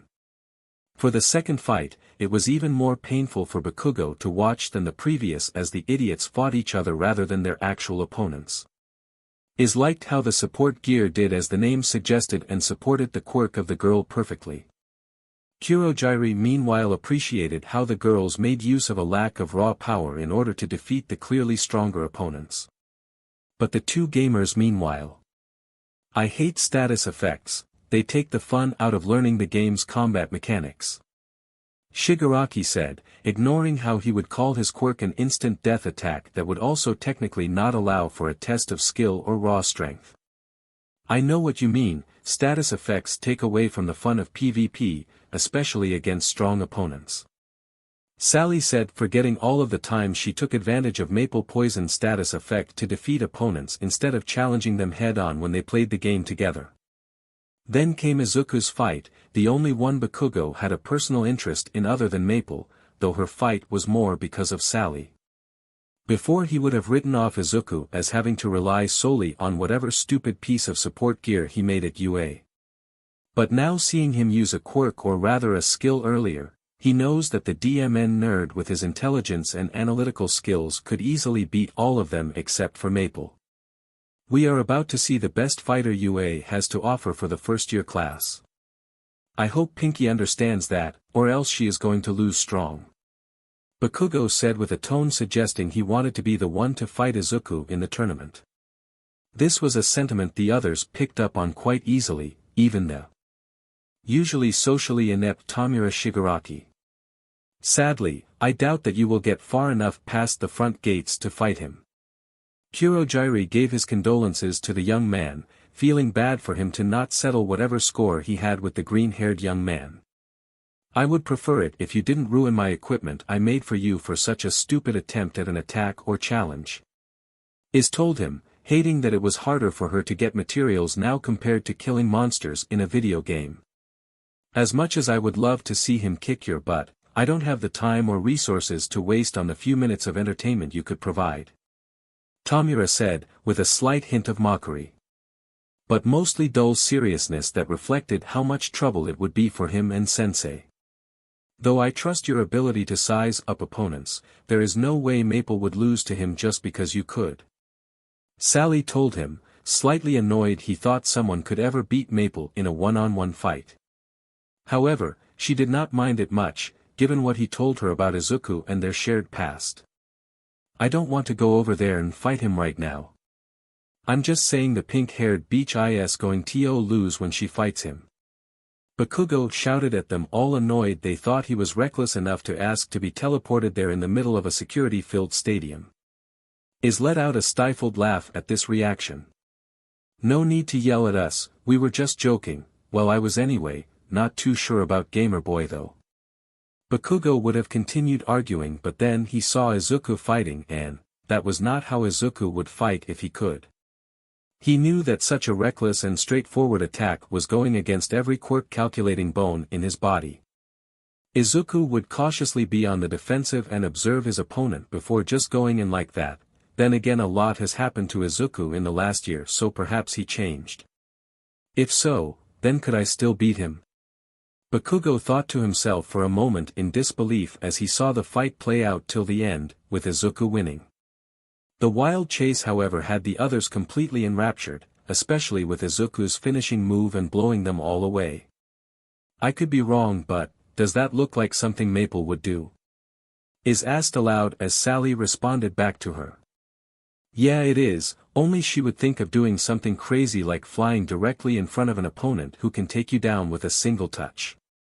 Sally said, knowing that this was definitely Maple's influence on him as he already declared he knew how dangerous she really was like they suspected. I commend the young man for his boldness, though now I am worried we may need to make a separate Nomu to deal with him on the next raid. Kurojiri suggested not wanting to let Tamura fight someone that dangerous. I agree, and when he dies we can convert him into a new Nomu if All Might is still alive when he dies. Tamura said, too focused on the fight to notice Bakugou glaring at his back with his putting a gentle hand on Bakugou's shoulder to tell him to calm down. Something that Kurojiri was grateful for to say the least, as he was worried about having to break up a fight between the two. After Izuku's fight ended and they made a mental note to take her out quickly the next time they fought UA, then the fourth match began. It was, to put it mildly, a joke of a fight as both clearly were holding back against one another as they clearly had two fighters who did best at close combat. Not much was said all around as they knew from the first and second events that the four were part of a team since the sports festival began. Though the accidental CHST grab got Bakugou to fall out of his seat laughing at the accidental 18+ moment that was pulled on camera. Sally and Iz however were questioning it whether or not they really saw the twins and their fellow Great Shielder guildmate among the crowd. But that thought would soon be shrugged as the next battle was about to begin. HPSC. Board Member. Meeting Room. When the second round began they saw a few interesting moments here and there, along with one potentially small issue to their plan. Fortunately the corridors will not be big enough to accommodate Hiss's transformation, but that gorilla is going to need to be extra cautious. Security Executive Hebe said with a long sigh, clearly thinking the man would screw it up somehow. Though no one dared look him in the eyes as all of them except the president could not withstand his cold glare for more than a few seconds. You worry too much, he may not be the most critical thinker but his hand-to-hand combat skills are second only to a few people among our heroes. I cannot see him having trouble subduing a child while ambushing them. PR Executive Deku told them, with his usual smile, overflowing with the confidence that he always gave when assuring the public nothing was wrong. Though this did little more than to annoy Hebe, as he feels like now is not the time to be smiling since the mission was still ongoing. Before Hebe could snap back at the man for putting what he thought was too much faith in the dumb brute someone spoke. With a TSK noise waving her finger at them like a mother would with unruly children the last person there other than the president spoke up. Come now you two. There is no point in squabbling over the what if, we can worry about such things as needed. We already did everything we could to properly set up this operation. Building Maintenance Executive Odatsudai spoke, reminding them of the weeks of planning they did before Gurira took the risk of going there with one of his juniors. She is right, Nizu has Mirko stuck in the announcer's booth. On top of that, our sudden change of any of his predetermined pairings has probably thrown him for a loop, holding his attention as well as his subordinates. So long as they keep an eye out for All Might, they can easily disarm the cameras around them to cover their escape, MDM President said before holding out the teapot to Odatsudai, receiving a nod of yes to refill her cup as well. However, the president nearly dropped the teapot and spilled the tea everywhere when they saw Izuku help the Yayorozu heir. But what truly caught them all off guard was not his actions, but his subsequent explanation about the quirk suppressant drags the students used. Someone go get Shinmaku caught up on what we just heard and tell him to look into this before we get caught off guard in the field, MDM President said, not to anyone in particular as she was still in shock at such a loophole in the laws Izuku just pointed out. As the fighting and racing continued, they gradually came out of their shock and, though not yet panicked, were starting to get annoyed. This due to the number of hero course students dropping like flies while the support students managed to hang in there. Why can't those over-glorified repair men just give up already? MDM President said with an annoyed sigh as she wanted to get eliminated during the second round. She hated Nizu being able to show off the support course and by extension his idea that a strong quirk is not necessary to be a good hero. None of her subordinates bothered to respond as they knew she was simply venting from how frustrated Nizu made her. The moment the Ashido girl declared they were down to 16 people made all of them laugh at her naivety.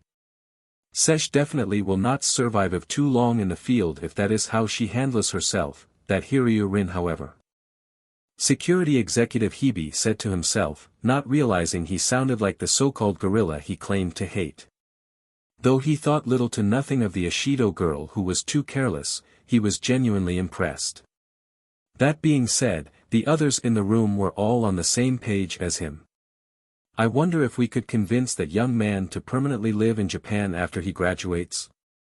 He would make for a good poster hero to attract more foreign talent to us.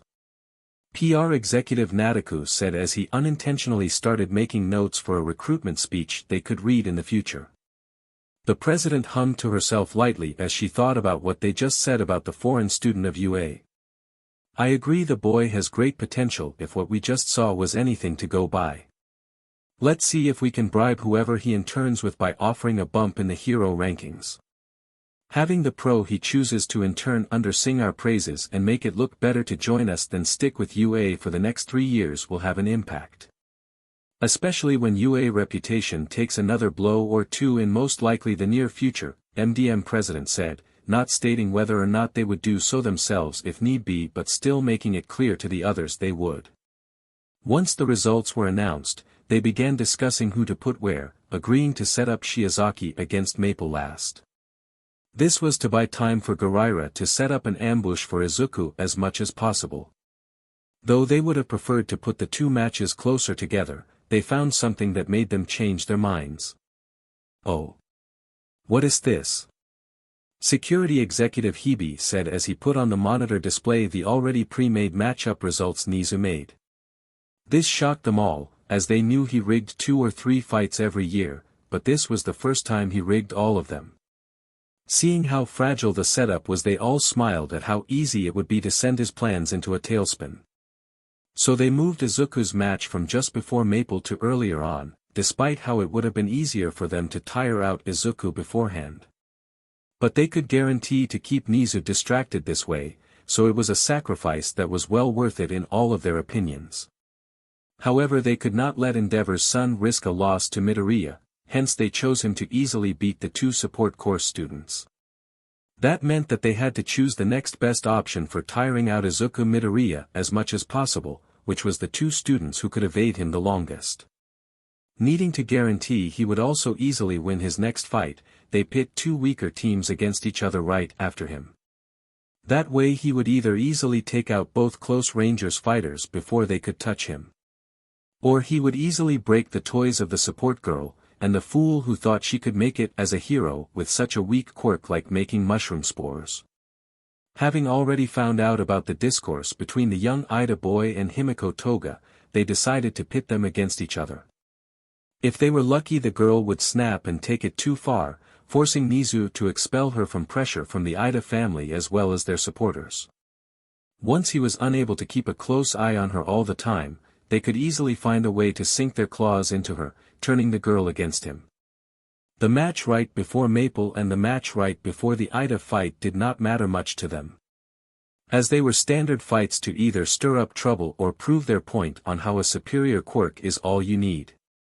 Though if they were lucky once again, then Hitoshi Shinso's fight should help further divide the general education course and the hero course even more, given the generally bad disposition of the brainwashing quirk user. They expected him to easily pick a fight with his own teammate helping them despite his rebellious phase towards his mother. If he had accepted to help them outright, they would have provided him the chance to raise up the ranks as an underground pro hero working for them, maybe even rig him an easy first round win to make him feel good. But for some reason the boy stubbornly refused, saying how he wanted to be a proper hero, as he put it. Not making sense to any of them, as a quirk as dark as his should learn to let the more appealing people take the spotlight for the good of society. Just barely deciding on the matchups and arranging them in time to not spark suspicions among the public, they cut the connection.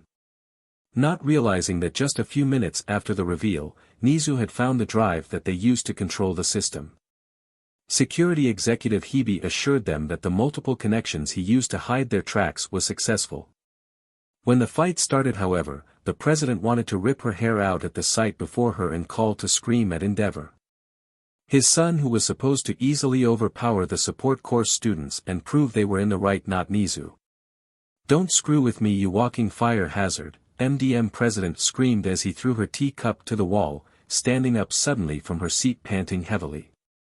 The other got up and tried to calm her down, but to no avail. "We saved your incompetent but from getting arrested or found out multiple times. Only to find out you screwed up on the one task we expected you to do right in your entire life," she exclaimed in a questioning yet still furious tone, wondering how his ultimate creation, as he put it, was struggling against what she considered a pair of buffoons from the support course. "Please calm down. I am sure this was just a one-time mistake," Security Executive Hibi said, holding her arm so she does not throw the teapot near it. "He is right, you need to relax. We still have the advantage." Building Maintenance Executive Otatsudai said in a slightly worried yet still leveled tone, putting her hands on the president's shoulders. We can easily brush any bad PR from this match for our stance on hero training, as the boy is still an inexperienced student. Or if need be, we can blame Endeavor for failing to train such potential. PR executive Nadeko told her with his hands raised instinctively in a motion to tell her to stop what she was doing.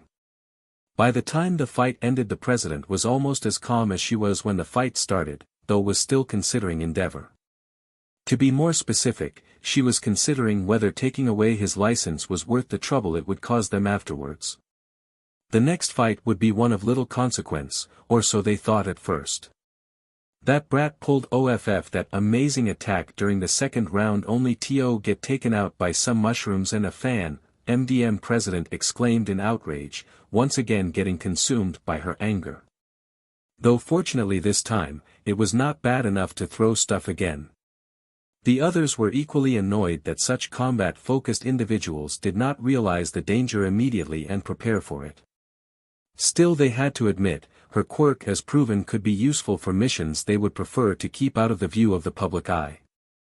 The fight ended just as she finished calming down fully, now back to her normal cold calm. Not much was said for the two girls themselves, except for the literal snake in the room rather than the figurative one speaking up for her. Not a bad strategy, it was certainly quite efficient in taking them down. Security executive Hebe said, liking how quick and clean it was. With his piece said there were no responses except hums of agreement. The fight for their target came up next, and needless to say, they became worried. Despite his outward appearance of being gentle, he has now proven between the second round and this that he may be more capable than we thought. PR executive Nadeko said, though he was not an expert like training executive Garira was given their positions in the HPSC. He knew enough from using past heroes' fights, be it successful or unsuccessful, for PR purposes to know how to spot a skilled fighter. Fortunately for us, even that brainless ape can easily take him down in an ambush so long as he does it right and no one interferes. Security executive Hebe said with a sigh before taking a sip of the newly made tea that was brought to the room after the president broke the previous teapot. However, as the fight moved on from the early stages to the end, they all began to realize something in their calculations when they looked into him. That boy may actually be able to fight back if he can find even the smallest of openings in the ambush, MDM president said, only now realizing one thing, which was the most important thing in their calculations. No matter how docile he was when he was adopted by Mirko, there was no way she would tolerate him remaining as such. It also did not help when that pink-haired child spoke up suddenly, claiming to be his daughter. The revelation caused a stir amongst them all, as none could understand how this could have been hidden from them in their research of Izuku. This also made them question if Mirko knew him even longer than what their records actually say. If so, then, did Nisa know of the experiments beforehand and was waiting till after to seize evidence to reveal it to the public? If so, then that meant the rat knew of their subordinate screw-ups before they did, and they got extremely lucky. Hebe, increase our security measures both digitally and physically tenfold. We will pull the budget from anywhere else we need to in order to make sure the rat does not dig any deeper into our plans. Also consider our systems compromised and do a full sweep of it to confirm he is no longer able to access, MDM president said with her elbows on the table and her chin resting on her hands that were brought together. Understood, I will send a message to my subordinates to get started right away. I will rejoin you all once the sweep is done. Security executive Hebe said in shock, as he hoped they were wrong and Nizu really did not pull a fast one on him. For the girl, however, and her swimming ability, well, they were not idiots and understand Izuku's explanation of her quirk. But since it was clear she would not listen to them, they instead started discussing ways to frame her for crimes and get her locked up as soon as possible. However, that quickly hit an iron wall, as she was a foreigner and not a citizen, so she would be deported instead. Since we cannot risk her coming back for revenge, we may need to have Hawk give her a private combat lesson off the books, MDM president said, making it clear she suggested killing the child instead. Though no one outright rejected due to having to wait for the others to arrive, only security executive Hebe was in a silent agreement with her. The other two were on the fence about murdering a child simply because they could not reliably control her. Then came the fight between the team of four that Nizu himself thought to rig earlier. After seeing how it started so half-assed in their opinions, they can understand why Nizu rigged it to happen as soon as possible. If this took place in the second round of the fighting tournament, then it would kill any built-up mood from round 1. All of them are mediocre, though I will admit that the urban construction company girl with the gravity manipulation quirk may end up being useful as a poster girl. MDM president said, not seeing any major use beside helping to clean up a destroyed city or to smile for the camera.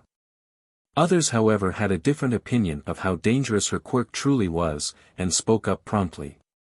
Actually, Sesh may very well be more powerful than we first thought.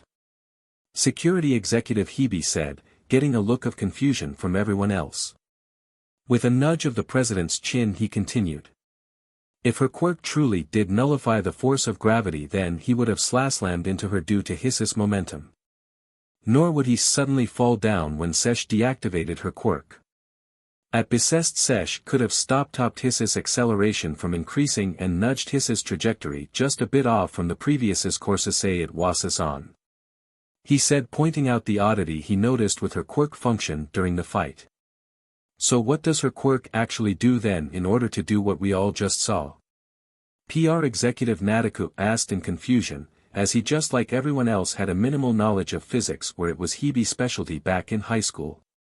In order to do what Sesh did, her quirk would need to take the force acting on an object and then accumulate them in some sort of internal storage inside her quirk. Finally she then transfers it to another object. Sesh marks this using her 5-finger touch. The end result is her being able to give a pebble the equivalent force of a falling building, breaking all known laws of physics. Security executive Hebe said, making them realize how dangerous she really was if she were to be taught this.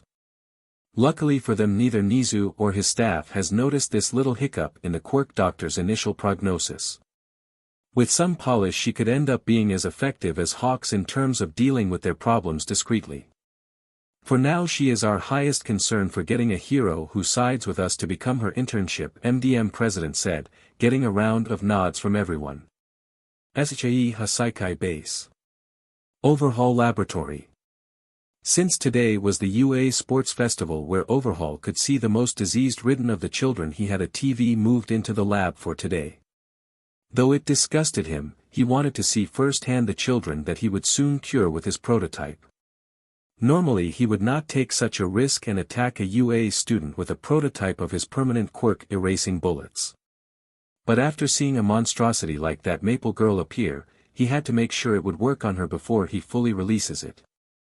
After all, he had no doubts others like her would appear more often as time goes on. Stay still. He shouted at a shaking Eri who was currently strapped to the operating table. Normally he would restrain himself better, but his patience was already at its limits due to having to force himself to watch this sickening display of humanity's worst disease. Air nodded slowly in response before stilling herself in a moment. Letting out a sigh he wiped his forehead with his forearm as he was getting clammy from the displays of the maple girl and her adoptive brother. UDMN monsters, go disappear already. Overhaul said to himself as he saw both Maple and Nezuko transform two different race sections into hell for the others. Such a display of powers should have made it clear to them all that he was saving humanity, but instead they cheered more because of it. Seeing the boy now, it was a shame, but he would make sure to return them to normal when his cure was ready. Apparently he was quirkless originally when Overhaul looked into him, but now he had managed to catch the disease despite how he was clean before. If his mother did not die, then he would have gotten to him before he got lost on the streets with the other trash. His ability to analyze quirks he heard about from his subordinate who showed him a photo of one of the notebooks of the boy, would have been quite useful.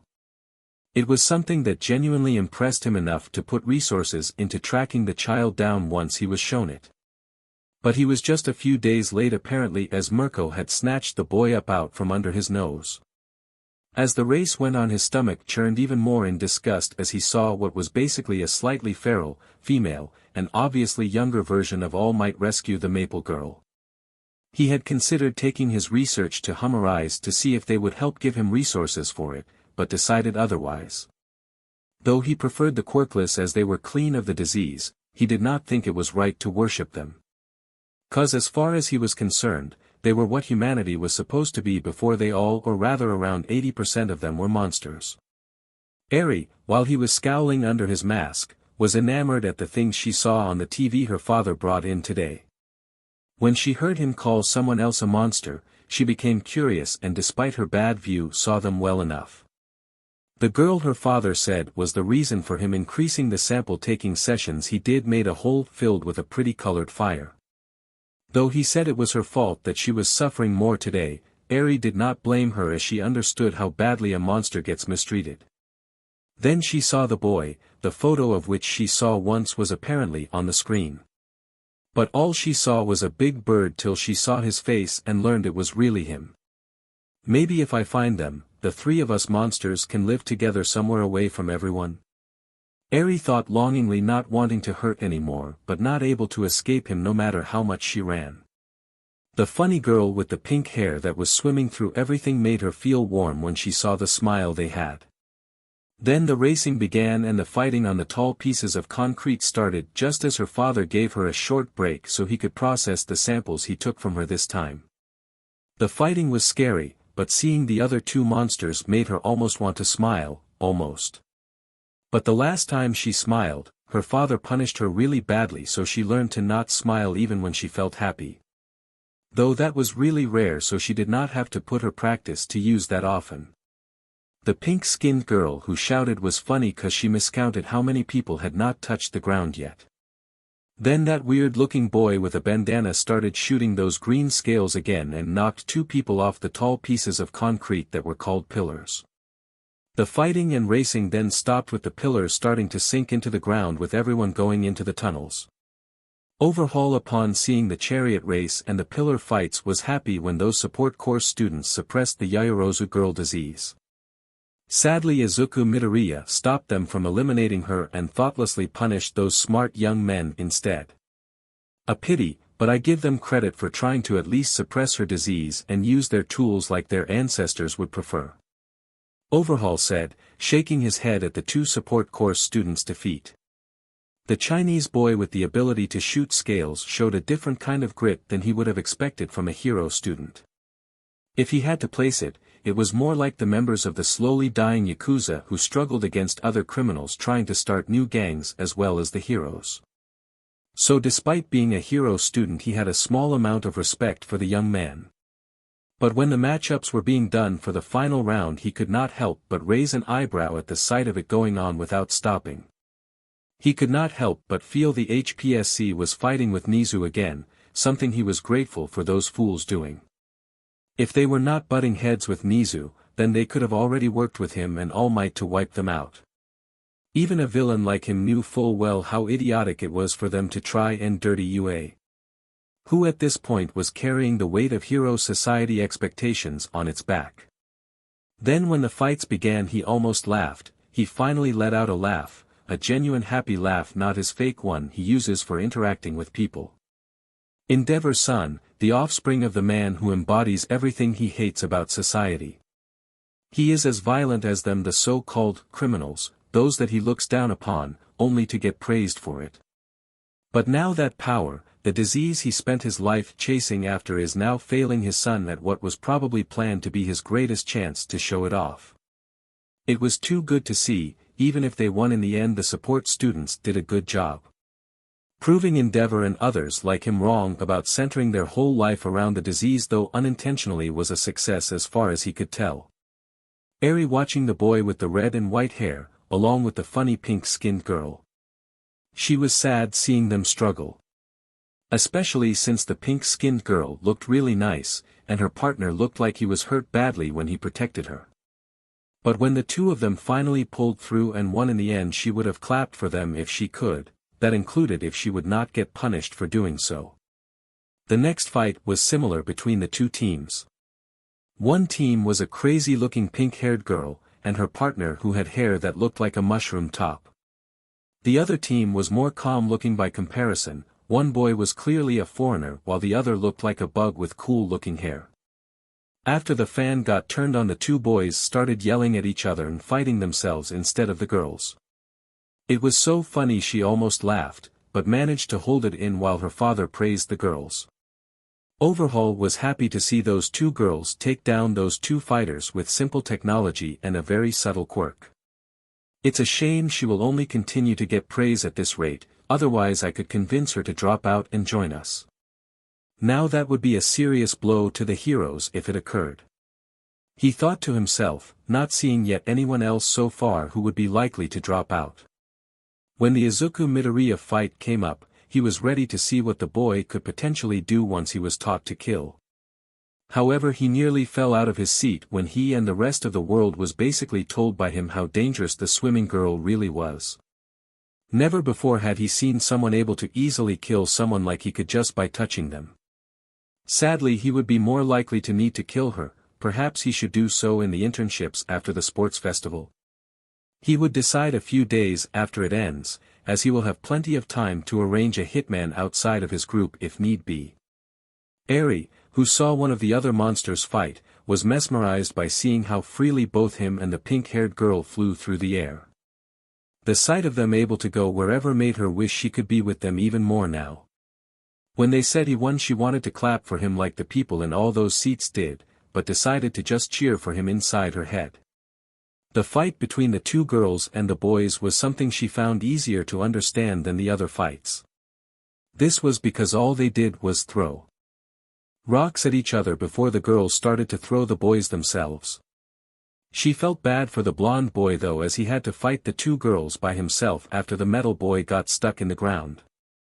In the end the two girls won, but they seemed to get along with the boys, so at least they were friends in the end. Overhaul was happy to see the girl using good old-fashioned martial arts to win over the quirk-reliant idiots. A solid defense was only useful if the opponent came at you with raw power. But if the opponent had technique, or in his case specifically a quirk that just needs 5-point contact, then it was useless.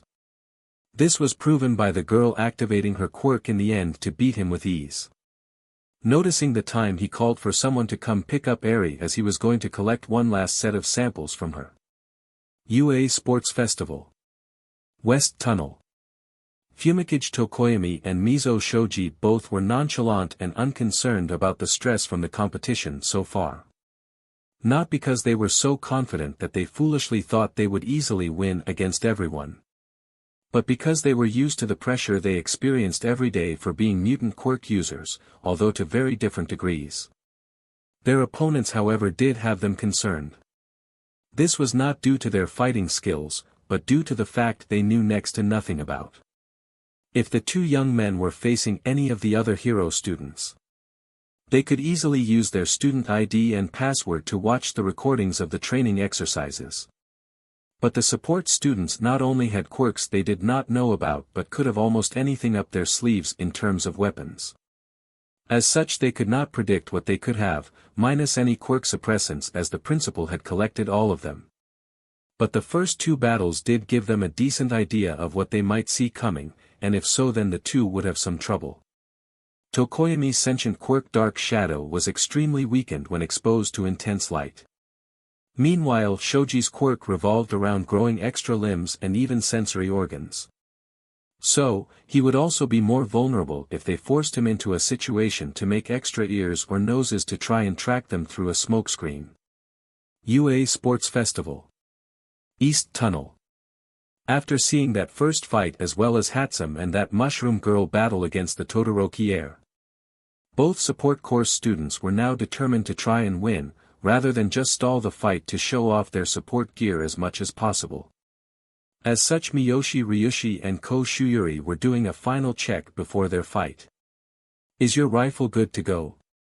Miyoshi asked him as she adjusted her supply belt that she could keep 20 grenades on at a time and other such items like spare ammo for her partner. She was always told growing up by her parents she always would pack too much in her bag wherever she went. So, she made a belt. This was due to her partner sounding like her parents, telling her that her original bag design was too big to carry through the first two events. Oh yeah, those two are going to enjoy a face full of RBB bullets. Ko told her in response with a small smirk as he gave his very basic designed rifle the final check. In years past they would have said no unless his request to use one, even with something like capture ammo designed to knock someone out instantly. But after the incident last year with that maple girl, they said they needed to even out the playfield more than ever before. Something he was grateful enough for that he would hold back and let her play a bit before he tried to take her down. Try to be careful not to go too overboard. Just because they allowed you to use RBB bullets does not mean you won't get expelled if you cause a permanent injury. She told him as she rolled her piercing blue eyes, as he was one of the few people she met at UA that did not flinch when she glared at them. Yeah, silver backpacker, I know I can't just fix them like support gear if I break them. Ko told her as a larger smirk stretching almost all the way up to his steely gray eyes that ran in his family. A trait his parents named him after as they hoped he would get his father's eyes as his mother thought they looked nicer than her own. The smile, however, was born from the fact that he knew she hated his nickname for her that referenced her hair color and bad habit. Stop calling me by that nickname you gave me. And stop being as hard-headed as your name. She yelled back at him red in the face as she half-heartedly punched his shoulder repeatedly, causing his black hair to sway as he suddenly scooted back to avoid her fists. While his parents had given him a name that referred to steel, iron, and hardened metals in general, they had no idea how his personality would easily match it. His family, however, lived as their last name was spelled, focusing on the logical and safer career of fixing stuff instead of the riskier path of creating something new. But he had a longing to be a creator, to build all that he had envisioned in his heart since he saw his first hero fight as a little kid. I know, but at least you're now more relaxed, right? He told her, smiling as his teasing was meant to get her to forget about her anxiety so she could fight her best. Ko knew full well that just like him, her family did not approve of her going into the support course as their family stretched several generations as a jewelry business. What had brought them together was the fact that they both were inspired by heroes to want to make the cool support gear they saw them using when fighting villains, contributing to the overall peace of their society by assisting the heroes. Yeah, that helped a lot, thank you. Miyoshi said, wanting to not be trapped by her family lineage or name like he did. Her name, the first half that is, was a nod to her dad's vision enhancement quirk her parents hoped she would inherit. The second half of her name was meant to hint at her mother's quirk that replicated the scent of anything she ever smelled. Her last name was more related to her family business, which was apparently how they got their last name. Apparently when the first jeweler in their family started the current business, they had a reason for changing their name shortly before Quirks began to appear. UA Sports Festival. Center Field. Coming from the Western Tunnel are two boys who carved a path for themselves using the very uniqueness that others have shown the two of them for. Fumikage Tokoyami and Mizo Shuji. Midnight declared as the two boys swaggered into the arena getting a mix of boos and cheers. The hate-filled comments discouraging them was something the two boys had grown used to since they were little. While the cheers, though most lukewarm due to them just being in the hero course, there were a good few who cheered them on supporting their struggle. As for the support students, they were neither cheered on nor booed off the stage. And from the Eastern Tunnel, are two proud inventors who will be looking to avenge their fellow inventors. Miyoshi Ryushi and Ko Shuri. Midnight called out, as the young lady was looking down embarrassed while the young man gave a vicious and confident smile to the hero course students. Looking to both teams once they took their positions and were clearly ready, Midnight gave the signal. Once the countdown was over, begin, she cried out with a wave of her fan as it started out with a literal bang. Miyoshi did not hesitate to launch 2 of her 5 smoke grenades she could carry out to the fight. By doing this, she could prevent them from seeing her partner as he pulled out his gun he had strapped and hidden behind his back.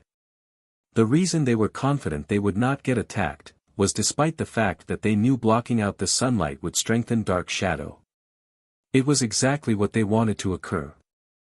Normally strengthening your opponent's quirk was a bad idea. but due to Dark Shadow suddenly weakening as soon as they left the cover of the smoke to attack them. They knew he would not risk unleashing his quirk till the smoke was gone and his attack would have constant power throughout. Shoji, my comrade, could you grow some ears to decipher what they are doing beyond our currently darkened vision? Tokoyami asked his partner, not liking the fact they took the risk of strengthening his quirk. This was due to him being able to create a dust cloud by smashing the ground to reach them at near max power if he wanted to. Already on it. But maybe you should tone down the theatrics for the sake of fast reactions. He told his dramatic classmate/partner. Hoping this would not continue when they eventually face someone like Maple who would not stand still for even a moment. That was when he heard a clicking noise and recognized it from the recent attack. Duck! Shoji yelled to Tokoyami as he knelt before them, stretching his arms out, wrapping them around him. Making sure they ducked their head into the shield/cocoon made of his skin. It was just in time as well, cause as soon as the smoke started to clear, he was hit with a painful barrage of RBB bullets. DMN that rough. Now that's what I call unloading onto someone. Mirko called out excitedly, remembering she once charged through a storm of bullets while she borrowed a shield from a SWAT officer. I am sure you're experienced with rough stuff due to your wife, but try to stay focused on the fighting. Aizawa lightly scolded her, knowing it would embarrass the pain in his but rabbit he was forced to commentate with. At least his friend could be heard through the heavy-duty noise-canceling headphones that were prepared before the sports festival. But now, in his opinion, he had to put up with full-volume yelling and mindless idiocy combined into one. Shut the hell up, hobo! Mirko yelled back, embarrassed he brought up her SEC life when she was just making a regular comment. Well, she was intending for it to be a regular comment, but her wife was Midnight of all people. The audience laughed at this commentary, finding these two just as humorous if not more so than Eraserhead and Present Mic previous years. In any case, it really is a brutal attack strategy. The first half blinded them and made them go on the defensive right away. While the second half is so aggressive that there is next to no room for a counter-attack. Aizawa said just as people began questioning why the support student was allowed to use literal gun. Cowards. Random audience member number 1. Absolutely pathetic. Random audience member number 2. I bet their quirks are absolutely useless. Random audience member number 3. Cheating little mechanics. Random audience member number 4. Sadly, for these people in the audience, and fortunately for the support course student, he heard these ever-growing comments and spoke up. Shut the hell up! Aizawa yelled, scaring the audience again as he needed to reprimand them once more. But as he was about to lecture them, Mirko put a hand on his CHST to hold him back from doing another lecture. As much as I prefer to fight with my body rather than weapons. There are plenty of heroes who I acknowledge as strong despite relying on their support gear. Not because of their weapons, but because of the time they took to MSTR and hone their skills with such weapons. So, before you idiots give them any more SHT, remember that I will and can shove my foot up your whiny little asses if you give the support course students any less respect than the hero course students. Mirko said, pissed beyond what she normally gets, as Izuku was also a support student, so she did not hold back in her speech. If this keeps up, we won't be able to attack them before you collapse. Tokoyami said to Shoji, not wanting his partner to suffer any more shielding. But he had no other way to defend as they probably had flash grenades with them. Don't worry, I can keep taking them. Shoji said, trying to sound confident and not worry his teammate. But in reality, he was starting to approach his own threshold for pain tolerance. You know, it's times like this where I wish I had claws to dig myself out of this mess, instead of all these slithery arms. He joked, trying to lighten the mood, adding in the insults he took over the years when compared to an octopus. Though he was a bit upset, if he had to be honest, that they would lose before getting to challenge Maple or Himiko. Digging? Slithering? Maybe? Tokoyami began mumbling as he and Dark Shadow were thinking if they could do it. You have an idea? Shoji asked them, wondering what kind of a plan they were cooking up in their head. I think we do, just be ready to tackle them when we tell you to. Tokoyami said as he and Dark Shadow got down to business and began enacting his plan. Just as Ko began to run out of the bullets before he had to reload, Miyoshi stepped in to throw one flash grenade out of her 9 and one of her 6 regular grenades. The explosive power in the flash noise was just barely enough to hold Tokoyami and Shoji down, cracking the ground slightly between the two groups. If you want to throw in the towel now, I won't blame you. Ko called out to them, putting on a fake smile and false bravado in his voice. In truth, he and Miyoshi were panicking on the inside as he was even more tanky than they originally thought. I don't like saying this, but I think we need to risk getting closer to break through their guard, she told her partner, hoping to win from a long range with the flash grenades and his gun. I agree, you stick behind me so you can duck to the sides to throw your grenades at them when they leave themselves vulnerable to attack me, he told her, knowing that he would need to charge in and trade direct strikes with them to get her the chance to blast them out of the ring. What? I can't let you get at a dash. Miyoshi was in the middle of protesting when the ground shattered underneath her. Dark Shadow striking her in a direct uppercut, knocking her back, and unconscious. Miyoshi! Ko called out to her, unable to do anything as the cracked ground beneath them fully broke and filled the air with dust blocking his vision. This also gave Dark Shadow a momentary boost he needed to stretch out and knock the gun out of their hand. This allowed Shoji to charge in and take him clear out of the ring with a devastating 6-fist punch. And the winners are Fumikage Tokoyami and Mizo Shoji. Midnight declared as the audience cheered at the explosive ending despite the relatively short fight. Getting up first was Ko, who walked over to his partner and picked her up, catching the attention of the teachers. There's no need to carry her yourself, young man, we will have the medical bots carry her, Cementos told him, right as said robots approached them asking for the girl. Thanks for the offer, but I prefer to be the one to carry her there. It's the least I need to do for her, Ko responded, shoving the robots that were annoying him aside as he didn't need her to give him CRP later. Little did he know, she would get upset later at him because she felt embarrassed by him carrying her, in fact. Oh my, I understand, I do, Midnight said, giggling as she covered her mouth, making both students and Cementos sweat a little, with only Cementos knowing what is likely about to come out of her mouth. If you want some alone time with your girlfriend, you're free to use the waiting room you were using for the 3rd round. Just make sure you keep things page 13, okay? She said, making Ko go red in the face as he ran off to the nurse's office in embarrassment. So alright folks, that's all for today. Stay tuned for part 10. Do subscribe, like and share for more such videos. Also check out the story and author Kuji17 on fanfiction.net. Press the bell icon to be notified first on release. See you in the next video. Till then, goodbye.